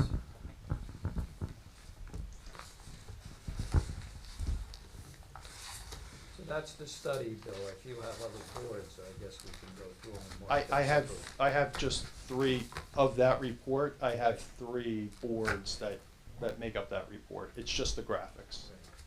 Is he testifying to the report or just, he didn't prepare the report, right? Another company did. That's correct. That's correct. They prepared the lighting, but Mr. Vogt will discuss the lighting levels and the like and the impact. But the board can't ask questions of the preparer of the study, though. That is correct, but they could ask Mr. Vogt because this study was utilized by him for his testimony. Play it out. Okay. Okay. I know he has some boards that he can talk about. The No, it's okay. Do you want me to mark them all as A4? It's just 3 pages. It's pages 3. Why don't we do 4, and that? 5. Why don't we mark those pages of the study and tell us what you utilize them for? Yes, it's We okay. have the full report, Yes. so why don't you just tell us what pages they are so that we don't have to store them? That's fine. I can also send these to you digitally. Yeah, why don't we do that too? Yeah, that Or would a probably paper be- copy. I can see your face on I that can one. I can send you a paper copy. It's Alright, it was just for the purposes just of mark them testimony. then. This We'll was to replace them. illustrate portions of the report, so why don't we mark the report as A4? We'll see how your testimony goes So and what do we need you want me do. to mark these A4? Nope, just No. tell, Okay. you're gonna tell us what they are, what page of the report it is, Okay. and what it means. Yeah, just send us digital copies and we can read. No problem. Claire has the report, but he's gonna highlight 3 pages, so he'll send it to us digitally, so we'll have it all separated. But necessary. That's not a good thing. But can you just explain to me? Sure. okay, the qualifications of Watchfire preparing this report? Sure. So Watchfire, they are the manufacturers of the technology and the sign, the digital sign that's going to be installed at this location. And I also have, after, to illustrate this report, because I know it's not the easiest thing to read and visualize, we do have a video that also plays into this report. So this is double-sided. Correct. You have a V-shaped board, there's a message on both sides. So One. Bill, before we get to the video, why don't you walk us through, you're highlighting certain pages. Hmm? This is the manufacturer of the sign, and you utilize that to determine, well, why don't you tell us what you utilize? Sure. it for? What would you say? Sure. So the report that they submitted, the purpose of this report is to show what the ambient light level is when only the billboard lighting is the only sole light in the area. It takes out all other ambient lighting, so there's no street lights, there's no lights on your house, there's no car lights. This is assuming that the only object that has luminance is the digital sign. They run the analysis in the evening, again, when the sign dims down to the 3% output, okay? And what they're showing is what the light trespass is directly out from the center of the sign. So you're at a 3% output, it's dimmed down like your phone in the nighttime. It's the only thing illuminated, okay? And then they're running an analysis to see what is the light influence or spillage out certain distances from this structure, okay? So on the left-hand side, that's the southbound. That's the left-hand read, or the northbound, traveling northbound. On the right hand, this is the southbound direction, or the right-hand read. Okay, so you basically have a parabola that runs out from the billboard.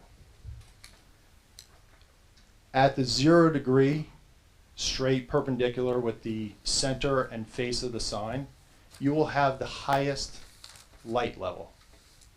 As you peel away from the center, you go to 20 degrees, 30 degrees, 40 degrees, and so on, up to 60 degrees. That light will start to diminish because you're out from the center. So what this diagram is showing you is the different degrees. So you have 0 degrees, 20 degrees, 40 degrees, 60 degrees in both directions. And then it has rings that show you the distances out from the center of that sign. So the first ring is 100 foot, the second ring is 200, 300, 400, 500. The table that's shown also in the report, that's on page 3, gives you a chart that talks about the viewing distance. So 100 through 500, it lists all of the angles, and it gives you what the foot candle, the light level is directly out from the board. Okay, so you've probably heard testimony for, if I was before you for a commercial application and we had lighting within the parking lot, we would be talking in terms of foot candles on the ground. I would have a minimum of two foot candles for lighting in the parking lot. Maybe in the evening we'd have half a foot candle for security, if it's not a 24/7 operation. So same premise. So what we're showing is that at the 0 degree mark, at 100 foot, I'm at 0.75 foot candles. As I go out 200 foot, I drop down significantly to 0.15 and 500, 0.03. As you look at the chart and you go out to the 20 degree, 40 degree, and 60 degree, you can see that those numbers diminish. Again, you're peeling away from the center of that board, the light levels drop. That gets replicated on both sides. That's what the drawing on the left-hand side is showing you as well. So Bill, just so that I have a better understanding, viewing distance I understand, foot candle I understand, the horizontal viewing angle, explain that. It goes from 0 to 70%. What is that supposed to signify? So that's the viewing angle of the sign. So the billboard, the way it's manufactured, you can get a billboard that has a 140 degree viewing angle. So it goes out 70 degrees on both sides. So you get the 140 degrees. This particular company from Watchfire also makes a light mitigation billboard where that angle gets narrowed down to just 30 degrees on both sides. So what that does is if you have a view of this sign and you're within anywhere between that 140 degrees, you will see the message on the sign. They have technology and a light mitigation board that will reduce the viewing angle to 30 degrees on both sides. So I am taking off basically half, more than half of the viewing angle on both sides. So it would take out any view of the sign. So you get outside of that 30 degrees, the sign turns black. You don't see a message. You will see the structure in the daytime, but you will not see the message on the sign. And that's 30 degrees from either side of center, That's correct. and you could go as high as 70. I could guess. That's the standard, is 70. Really, beyond 60 degrees, there's not much you're going to see, but they run the analysis at 70 degrees. They go beyond But the this 60 degree applicant's line. proposing one that would have a light mitigation feature, which would be the 30 degrees on either side. That's correct. So we wanted to show you the worst case scenario of what the standard is, and then the video will show you what we're proposing, which would be the 30 degrees. I think the video will help illustrate what you just discussed with us? I think so. Okay. Do you Pretty wanna good do video. that now? There's two. Okay. There's two. So yeah, we can show them. We have the TV. We do have TV. Get that set up. I don't know how we mark that. Video. I think you gotta send us the We'll send you a stick with send the us a video. stick with the digital. Yeah, Bill. We just did that in a case where they I think it makes it easier. provided a video, and then when we went to appeal, we gave the judge the stick. Did he look at it? I don't know.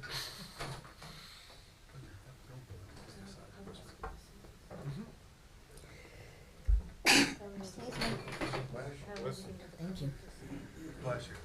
I don't know where they're putting it. That's not the size of the billboard, right? It's a little bigger than that. A little. Yeah, we're gonna, Anyone who wants to see it should come up. Of course. yeah, we're gonna have to situate it so everybody can see it. I would say if you kept it back in that corner and just put it on.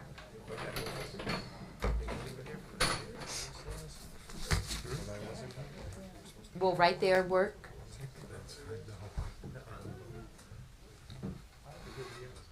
Can everyone see it? Am I in the Yes. way? All right. You can get them. Sure. So this is the If you sit back. so this is the first this is the first video that's on. If you Google Washfire and you go onto their website and you go to digital billboards, this video is on their site. It's also on a YouTube So video let's- as well. This would be A5, it'll be supplied to us in a stick, and let's identify it somehow.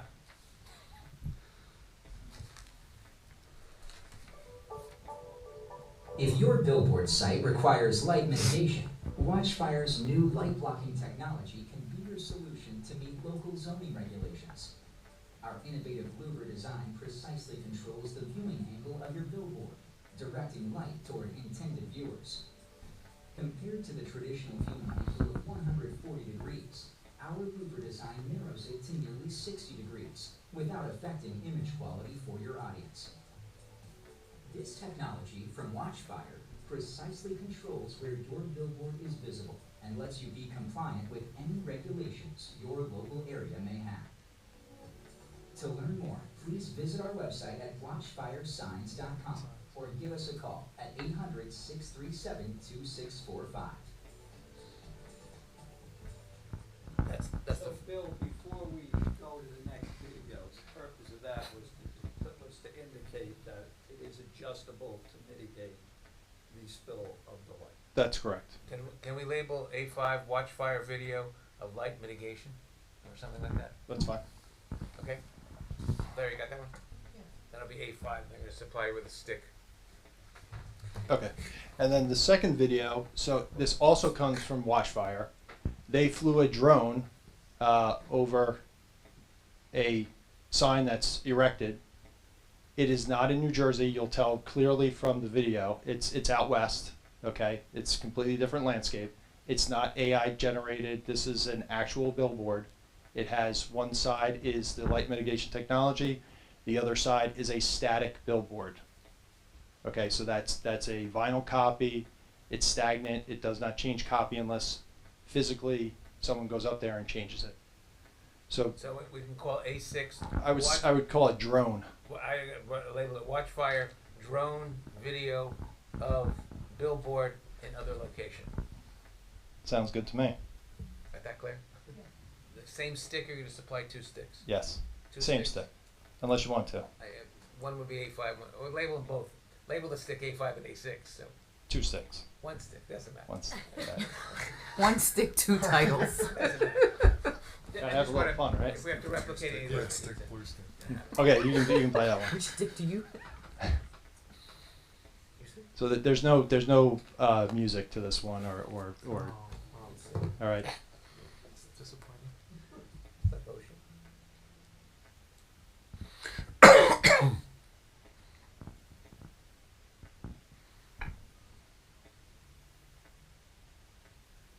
So what's happening is they're going to move this drone around this board, and when you hit the 30-degree angle, you're going to see the sign disappear.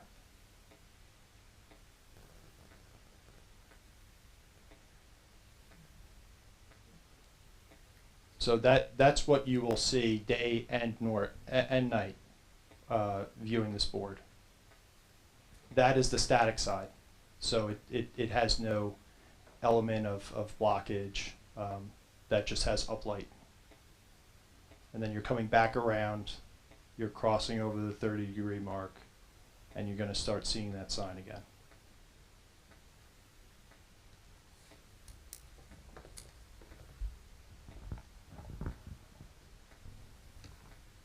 Can I ask a question while it's fresh on my mind? Sure. I'm driving down Route 35, 50 miles an hour. Okay.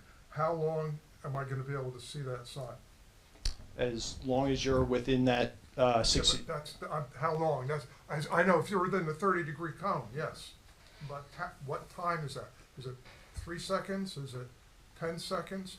Is it going to be distracting for me as a driver? That's the question. Mr. Higgins? Yes. Mr. Antigola, I think, can answer Okay. I'm getting ahead of you then. Okay, no problem. No, good Yeah. points, Yeah, but yeah. how much can you see and are you distracted? Okay. Sure.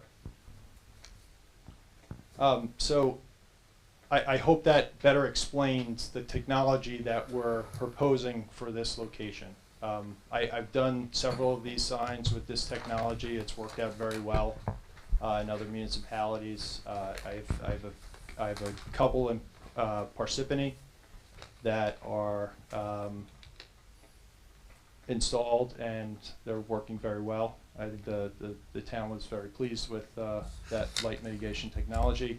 There are other manufacturers that have similar technology. They use slightly different ways to block that light. The way Watchfire does is basically what they do. They inset the diodes into the face of the board. So you probably heard this term, a house side shield. Basically, because the light is inset, it's shielded on the right and the left side, so it doesn't allow that light to go beyond that 30 degrees. There are other boards that have other technologies where there's there's basically a plastic flap that's along the side of each of those diodes that blocks the light. Very similar. I would compare that to if you're ever at a horse race and they have the harnesses on the horse and it blocks their eyesight from the side. It's very similar technology. But all these LED boards, they all have these louvers that are on the top to prevent light from spilling upwards into the sky. So if you are flying over top of a digital billboard, an electronic message, you're not going to see light spillage from that sign, as you would a static sign where the light is projected up onto the face. You would have spillage up and over the top of it. So from above, they're completely night dark, skies, and then the same goes for the bottom. They have louvers and they inset to prevent light from shining down onto the ground. But again, the point of my earlier testimony is that the purpose and intent of the lighting on this board is not to illuminate anything on the ground. It's to just provide a sufficient amount of light to read the message.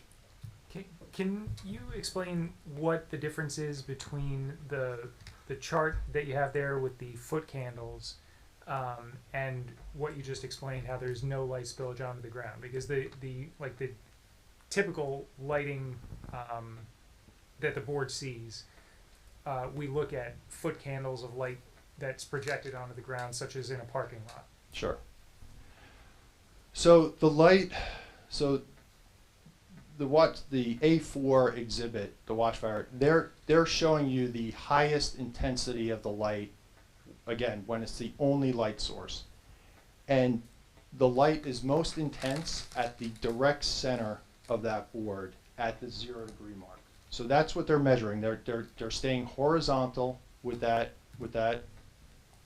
vertical face, and they're measuring out 100 foot, 200 foot, 300, all the way out to 500 in this chart, and they're giving you foot candles that are horizontal to the board at, well, they're horizontal to the vertical face. So again, at the 0 degree angle, which is the worst, 100 foot, you're at 0.75 foot candles. At 200 foot, you're at 0.19. At 300 foot, you're at 0.08. At 400 feet, you're at 0.05. And at 500 feet, you're at 0.03. So those foot candles are basically from the viewer's perspective, as opposed to what is being illuminated on the ground. There's essentially little to no illumination on the ground because, again, the sign is 45 feet to the top. You know, you're 7 foot lower to the center, so you're at 38 foot to the center of the board. So I still have 38 feet down to the ground. So again, any ambient light that's on the street, cars, that is going to more than wash out any of this minor spillage of light that may make it to the ground level. Bill, just to follow up and based upon the questions I'm hearing, the sign is 14 by 48. We have a rectangle. And Correct. above that rectangle we have louvers, and below that rectangle we have louvers also. Correct. So the purpose is not to illuminate, it's to target the message out. Correct. It's And then when we look at what Watchfire did, is they say at these angles and at the highest intensity, these are the foot candles, when there is no other lighting to consider. that's correct. All right, thank you. So again, if you're in the viewing angle, the point of the sign is to read the message. So I'm not saying you're not going to see the message. That's the intent. We're putting a sign up for people to see it. What we're doing is we're trying to limit where you can see it, from what angle. And what I'm also telling you is that it's not impacting any light on the ground level. How So far out did the baffles stick on the bottom? I don't know off the top of my head. I know the ones on the top. You're probably about 1.5 inches. It's not much. I mean, they're. If I brought a, So you're going to see it'll project light on the ground. Then. Up until it'll block 2 inches of light. If it horizontally down, but on an angle. If it's it gonna was project light on the ground. the only light source, yes, you'd be able to take some reading at the ground level. Yes, I would agree with that. So, okay, what the thing's 40. Let's just say that the middle of it is 30 something feet in the air, correct? Correct. What's the foot candle of light 30 feet away? Directly in front of the board? Sure. Sure. So it would be 30 feet. So typically right in front. I don't have that number displayed on here, but I could get that number for you. It's probably in the 1.5 to 2. Yeah, you're probably in that range. You might be a little higher at 30 foot. You're pretty close to So, the board yeah, at 30 I mean, feet. so on an angle 30 foot down, you're 3 foot. And that's candles. right at the end of the setback. It's right at the end of the setback, yeah. How, go ahead, sorry, go ahead, I have so many questions. You're gonna ask, your question's gonna be way more intelligent than mine, so go ahead. Where's the closest residence? Sure. How far away is the closest Yeah, residence? let me just go back to the aerial. I'm going back to A2.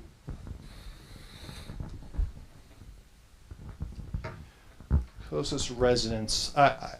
Okay, I have residents along Belmore Street.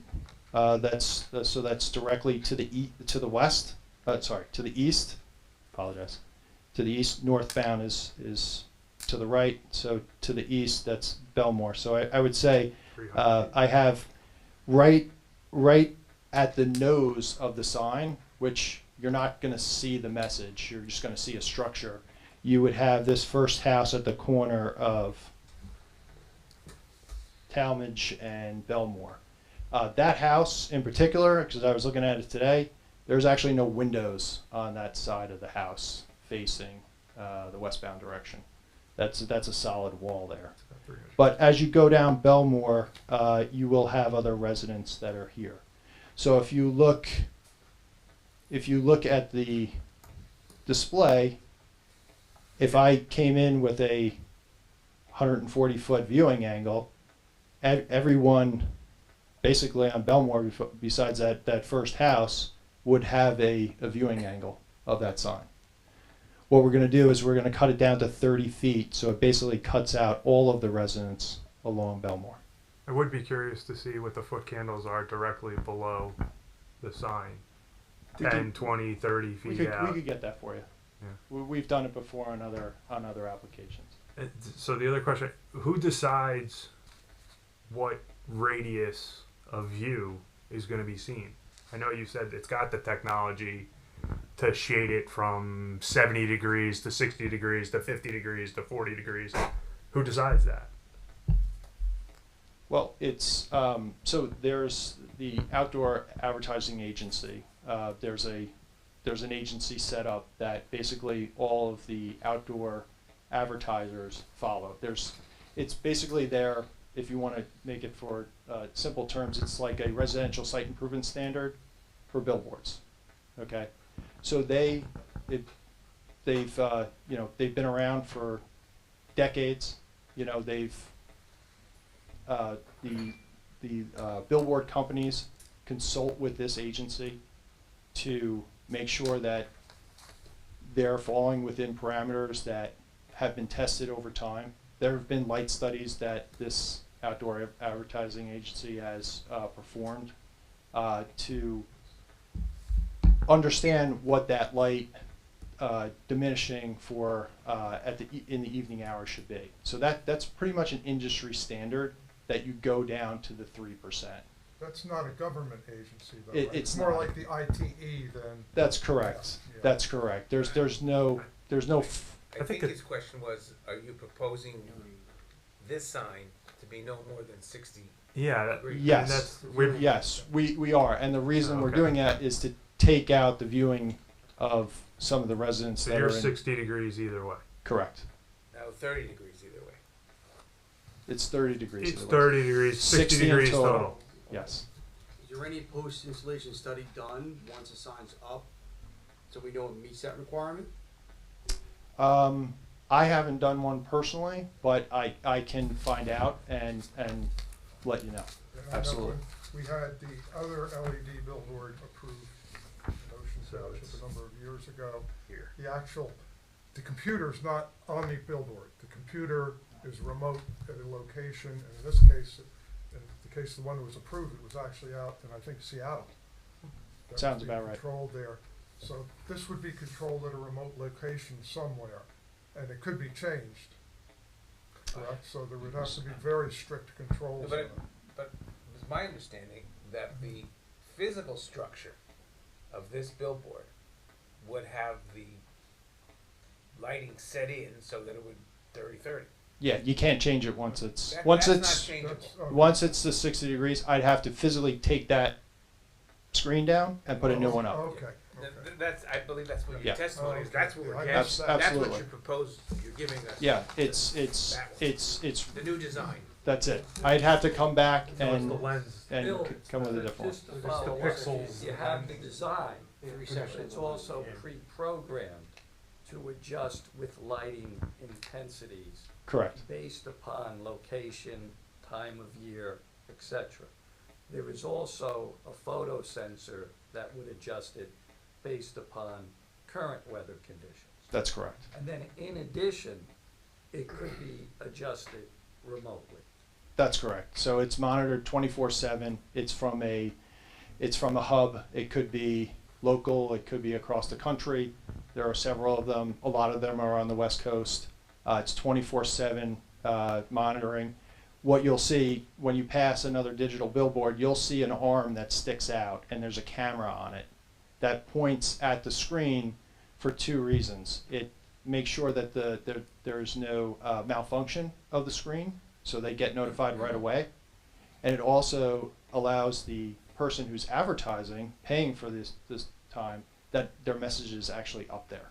So that's a way for them to prove, the company to prove to you as the customer, that your ad is actually up there for X amount of time. Does that camera arm stick up more than the 45 feet height? No, it's typically mounted at the bottom of the sign. Okay. I mean, typically. Bill, is there anything else you wanted to add to your testimony? Anything we missed? No, that's really the general. How does of it it. communicate back, right? So the sign itself is there? Yeah. How does it communicate back to wherever it's gonna talk to program it, get date, time, stuff like that? Sure. So it has a electrical feed to the sign just for power. It has a meter on the pole. It also has a UL box that's mounted to the pole. It's locked. There's also a small box that's next to it that has a on and off, emergency on and off lever. All of the messaging to and communication to the sign, it's all wireless. So it'll, if you have Fios in the area, they'll use Fios to communicate with it. It's all wireless. There's no hard connection other than the electrical service to that board. So they'll piggyback off an existing wireless provider then? That's correct. But there'll be electric meter mounted on the pole itself, and typically there's two electrical panels as well. So it stands to reason, if you can view the sign from a 30-degree angle either way, that the light, the 30 degrees would also apply up and down as well. Well, the beauty of the diodes is that we can direct them where we want them. So they're directed straight forward, not to the side, not to the top, not to the bottom. They're straight forward. Right. And then But if they you can view it from a 30-degree angle, it's got to be all around, right? Sure. I mean, the diode is around. Right. Correct. So Right. basically what they're doing is they're insetting it Mm-hmm. in the wall of the board so that light. But what you're saying, the light that does come down to the ground, there's other light around it and it drowns it out. That's correct. And again, that's not the intent of these signs, is to illuminate on the ground. Right. Like I would just put lights on the board shining down like you would have in your parking lot if I wanted to do that. That's not the intent. It wouldn't serve to aid reading the sign if I put some kind of other light source on the structure. Do you know how tall the adjacent buildings are? The one to the right and the one to the left? I mean, the one on the property is identified, right? It says it's like 18 feet high. Yeah, I would say directly to the north, the buildings might be slightly taller than our building. Maybe it's around 20 feet. And then to the south. And then to the south, the shopping center. Single story. I mean, They're all it's single definitely story. taller than ours. 20 feet. I don't have an exact height, but I'd put it somewhere around plus or minus 30 feet. Yeah, it's probably at the most 20. It's a one-story structure. Most 20, even with the parapet. Yeah. Okay. Any other questions from board members? Yeah, so just again, for the sign communicating back, I'm assuming it's monitoring certain safety things like power fluctuations, stuff like that. Correct. You know, overload or whatever, so let's say you're using Verizon goes down for whatever reason, is there a backup system in there to communicate back? Yes, there is. What's that backup system? They run.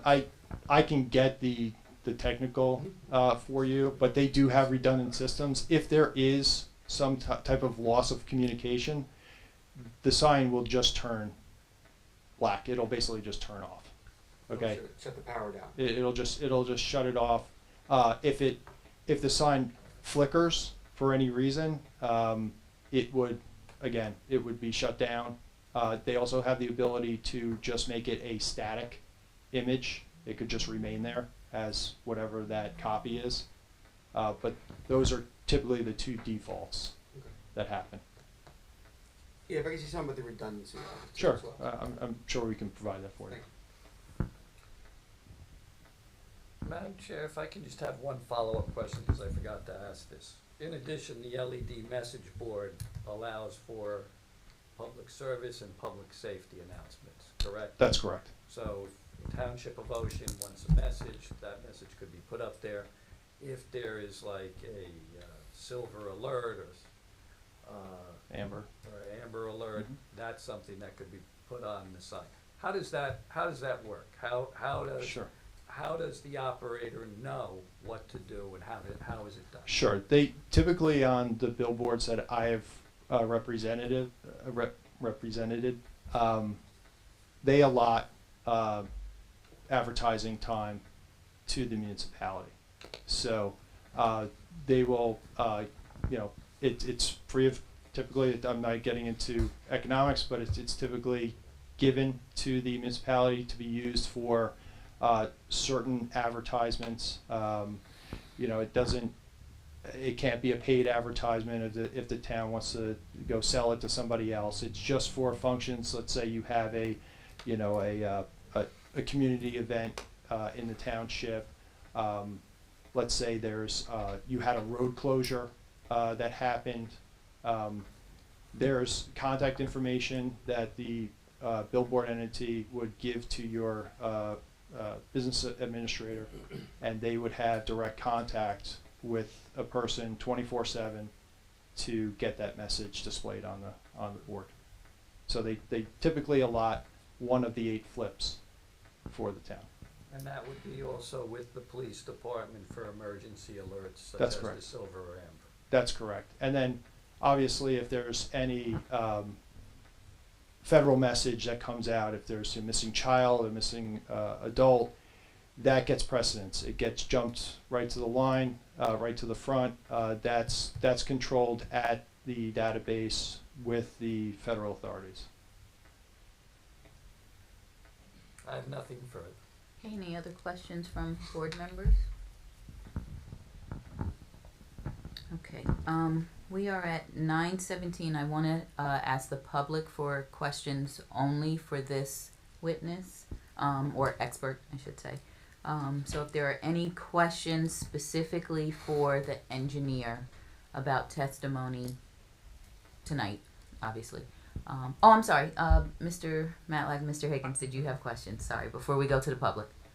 The only question I had is, and I'm assuming your planner will get into this, is the setbacks of the sign from the property lines, how that compares to the zoning, that type of thing.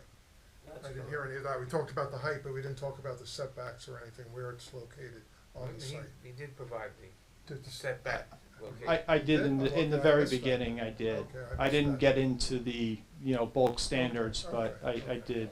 And we'll highlight that Yeah, because the okay. planner said it. Yeah, okay. Mr. Matlack, I do have a couple questions, and some of this might kind of go along with what Jim said, some of the bulk standards, but is the billboard to be part of any type of lease area, or is it just a second principal use on this lot? They typically enter into a lease agreement with the property owner. I can represent, there is a lease agreement with the property owner. This would also be considered a second use on the property. And then where's the next closest billboard? I think you had it in your letter. You're on the opposite side of the road, about 350 feet. Is it shown on that aerial there? I don't remember exactly where it is. It's to the north. It could be right here. Okay. I believe. Is right before No. Hoth Ave? So they can't make it this way. So that sign really doesn't pertain to our sign. It's on the opposite side of the road. Okay. So it doesn't come into play at all. Right. It doesn't. It's as if it's not there. Yeah, there's a minimum 500-foot requirement in the ordinance between billboard signs, and then so this one is 350 feet away. So that would require a variance. Yeah, and along that line, you mentioned the fact that there is a state permit that's been approved, and so I would hope somebody discusses the specifics of that approval and what the requirements are, and so on, how that relates to this application and to the ordinance. Because without just the blanket statement that the state has issued a permit doesn't mean that permit is valid until there's zoning approvals from the municipality. That's my understandings, but I want to have the board to have a little bit more understanding of that. That's correct, and Mr. Intandola can touch on Yeah, okay, great, okay, great. Wow. No, Go I ahead, got 'cause I'll ask my next. a couple other things. Is there any need for additional parking on site to access the billboard for maintenance?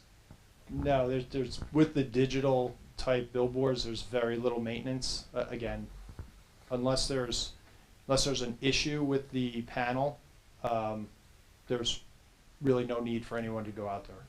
It's monitored 24/7. Like I said, it has that camera on it.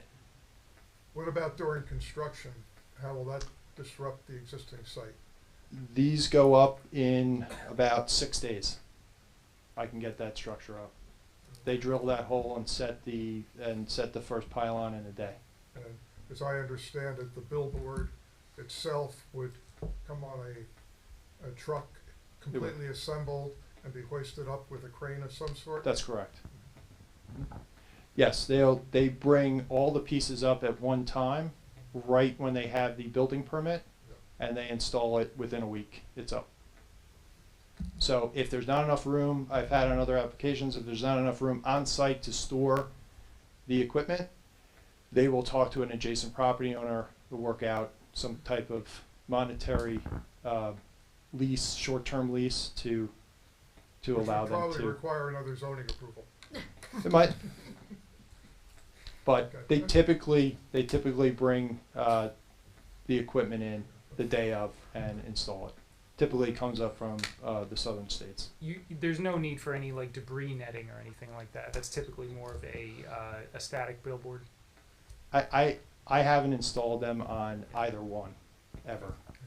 What about with like ice or snow buildup on the face of the billboard itself? Is that does it fall onto the apron or? There's, to be honest with you, it's all galvanized surfaces. It's all very smooth. There's not going to be much, if any, buildup anywhere on this site. It's mostly vertical surfaces. So there's nothing really underneath the billboard that would stop any of that.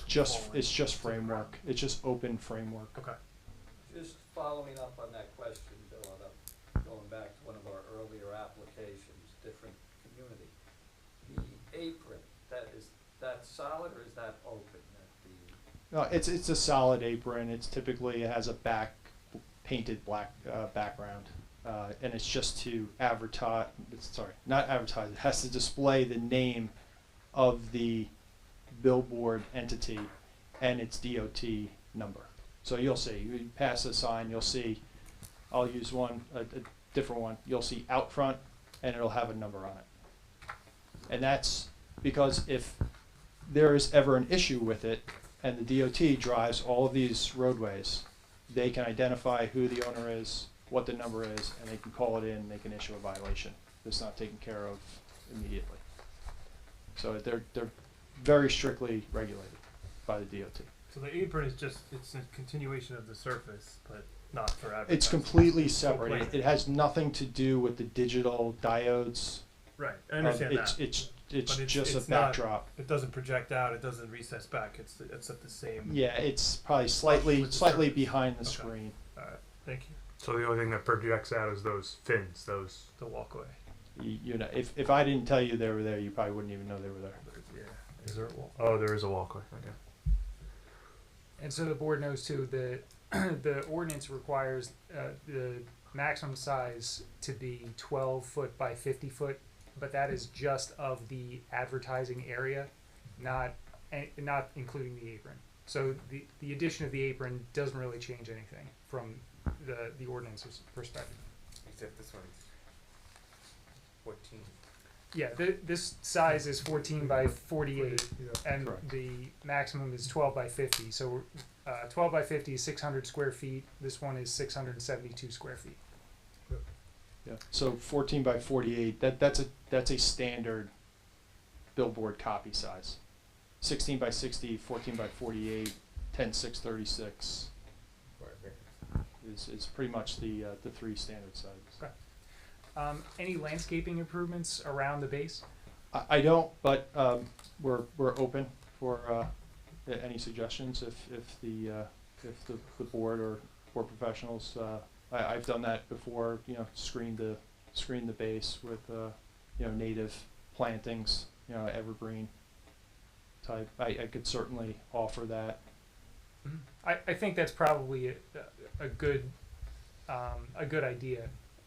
You could submit a landscaping plan that we can look at. Sure. You said the location is in a current open green space. Is that just grass right now? It's just grass. It's just So grass right now. on that satellite or aerial, it looks like there is some trees to the south of the site. That tree up in the front is long gone. It Okay. doesn't exist. There's some scrub trees behind it. We'll probably just trim them. Okay. So I'm not intending to remove any trees. Okay. To be honest with you, they're most likely invasive species back there. But we'll trim them and go through the proper channels for doing that. Okay. And I know it shows on the plan. Typically, in my experience, JCP&L requires a minimum 15 feet clearance around all their electric lines, and you're proposing 26.87 feet to the overhead wires. Is there any type of approval required from JCP&L? Not typically, but they'll go through the onboarding with JCP&L for new service. They'll come out. Typically, what it is, and not to correct you, it's the minimum is 10 foot, and then they look at what type of power is up on those poles, and then it goes in increments of inches. So the worst one I've done, I had to be about 13 feet. It had some high wires on there. But it starts at 10 at the minimum, and then it goes up by inches based on the kilovolt that's on the overhead. I don't have any other questions. Okay, just to follow up on Ben's comment on the landscaping, that's one of the conditional use requirements, so that would have to be done. My question is you were proposing tonight, same applicant, another billboard on Highway 35. I understand there's a third one coming in that's also on Highway 35. Mhm. Can we get provided with the distances from each one to this site and in between each one, so we know how close each one is going to be located? Yes, I can do that for you. We'll certainly provide that. It's interesting because DOT looks at just one side of the road. So I think the distance between digitals is 1,500 square feet unless they change. No, it's 3,000. 3,000 feet, 3,000, 3,000 I'm sorry. feet. And Yeah. for the 3,000 on the same. This On the is same only side. on the same side, so it's 3,000 and it's 300 for static. Our ordinance is 500, but Correct. the distance between multiple message signs, according to DOT, has to be 3,000 feet on the same side of the highway. Correct. But I think it's also important that we know what the distance is between this sign and as you get to the future ones and other billboards, because that will impact the ability of other billboards to convert to digital in the future. Of course. Yeah, and we'll get into that when we get into the planning issues. So we would want some sort of exhibit which can be used in all three cases Yeah. of the highway, what's there and what's proposed, I guess. Should I do that at the end or the beginning? Whatever, it's your case. But I think that's, the board's gonna have to make those decisions. coming back. Yeah. Sure. Yeah, but I think that's the board can get a picture of the highway, of what you're proposing in each place and, Sure. and what exists. Yeah, it's 1700, 1418, and 922 are the three applications. Okay. No other questions from board members or professionals? Okay. Are there questions from the public for Mr. Vogt specifically The way, about his the way this works for the public, if you understand it, it's just like you can stand up, it's okay, you can talk. But basically what happens is the applicant presents each witness, and each witness usually has a specific expertise area in which they testify. So during the course, we've all asked questions, and it's open to the public now to ask questions of this witness as to what he testified to. When he's concluded, they're gonna present another witness, and we go through that, and then to their final witnesses. And at the end of the whole case, you have the opportunity to come up and address the board any way you want. So this is just questions for Mr. Vogt. Okay. And if Everybody you has an can, opportunity, but that would be questions to this witness. do you mind, actually, if you want, you can use that microphone just to I'm make welcome. it easier. Should I sit down? You can sit, that's Okay. fine. And if you can just state your name and your Sure. address. My name's Diane Sarmont. I live at 192 Oakhurst Road. So you've mentioned the other electronic billboard that's in town, Mr. Vogt? I believe we discussed the existing static that's on the that's north of the site on the opposite side. Okay, someone mentioned the other electronic one. Mr. Higgins. Then I'll deal with that another time. You did not testify to this, but I understand that a lot of these have air conditioners. Will this one have an air conditioner? No air conditioning. Okay. And I just would like you to sort of clarify this. When you talked about the drone video, you said that when you pass 30 degrees, the sign disappears. The message. Well, you said the sign disappears. The I just message. wanted to be very clear that Yes, in that video, and I apologize. the sign was there. No, you're going to see the structure. Big and obstructive. You're It gonna. was I there. apologize. Okay. I was not trying to be misleading. Okay. And I'm just having a hard time wrapping my head around 48 feet by 14. So I did a little counting of the blocks, and I'm feeling like this room is somewhere in the 40 to 50 We did the foot, same thing. 40 to 50 foot length? We did the same thing. Okay, so we're talking about a surface that's as long as this room and twice as high as the doors. That's right. Am I sort of on target there? Why don't you just say that? Okay. Yes? That's accurate. Okay. Okay. Let me just look at my list. I think that's all I have for you, because I have lots of questions for other people. No, I think that's it. Thank you. Okay. Thank you. Okay. Other questions for Mr. Vogt specifically from the public? Okay, I am not seeing any. Okay. Thank you. Thank you. And based upon policy, I believe you have two others, traffic and planner. Correct. But I, for the sake of also giving the public time to ask questions, I'm going to ask that we just hear heard obviously Mr. Vogt tonight, and that the other two witnesses, August 15th, return August. Yeah, I believe August 15th, we have the other case scheduled for. We'll come back August 15th. We'll have everyone here. There were certain questions that were asked by the board regarding lighting, redundancy, and also certain exhibits that we will have to provide, which we will do. So I would request that we just carry this case, and I have so many addresses now on Route 35. 1418 Route 35 to the August 15th meeting. With no new notice, correct? No, it's, Okay. and they will be carried till 7 p.m. Okay. Because your notice probably says 7:30, but we're gonna start at 7. Okay. Now, where would this be on the agenda? This comes first as a continued case? If There's so, a couple others that are continued. well, if so, Yeah. we do have a 45-minute time limit. That's why we put it at the end to get. We put it on the end tonight because we figured you'd get extra time. Yeah. So, We'll look at, why don't we just look at the agenda? I mean, do you know how many cases you'll have on in August? We always have 5. It almost makes Nobody can sense. say you always have 5. We always have 5 or 6 Almost makes sense to do a special. or 7 or 8. Yeah, it's a full board every time. Why don't I coordinate with Mr. Steinberg once we have the agenda? Yeah, sure. That's the timing. Okay. So we will continue with this case. 1418 is carried with no further notice till August 15th. Thank you all. Thank you. Thanks for your And a motion to consideration. adjourn. Motion adjourned. All in favor? Aye.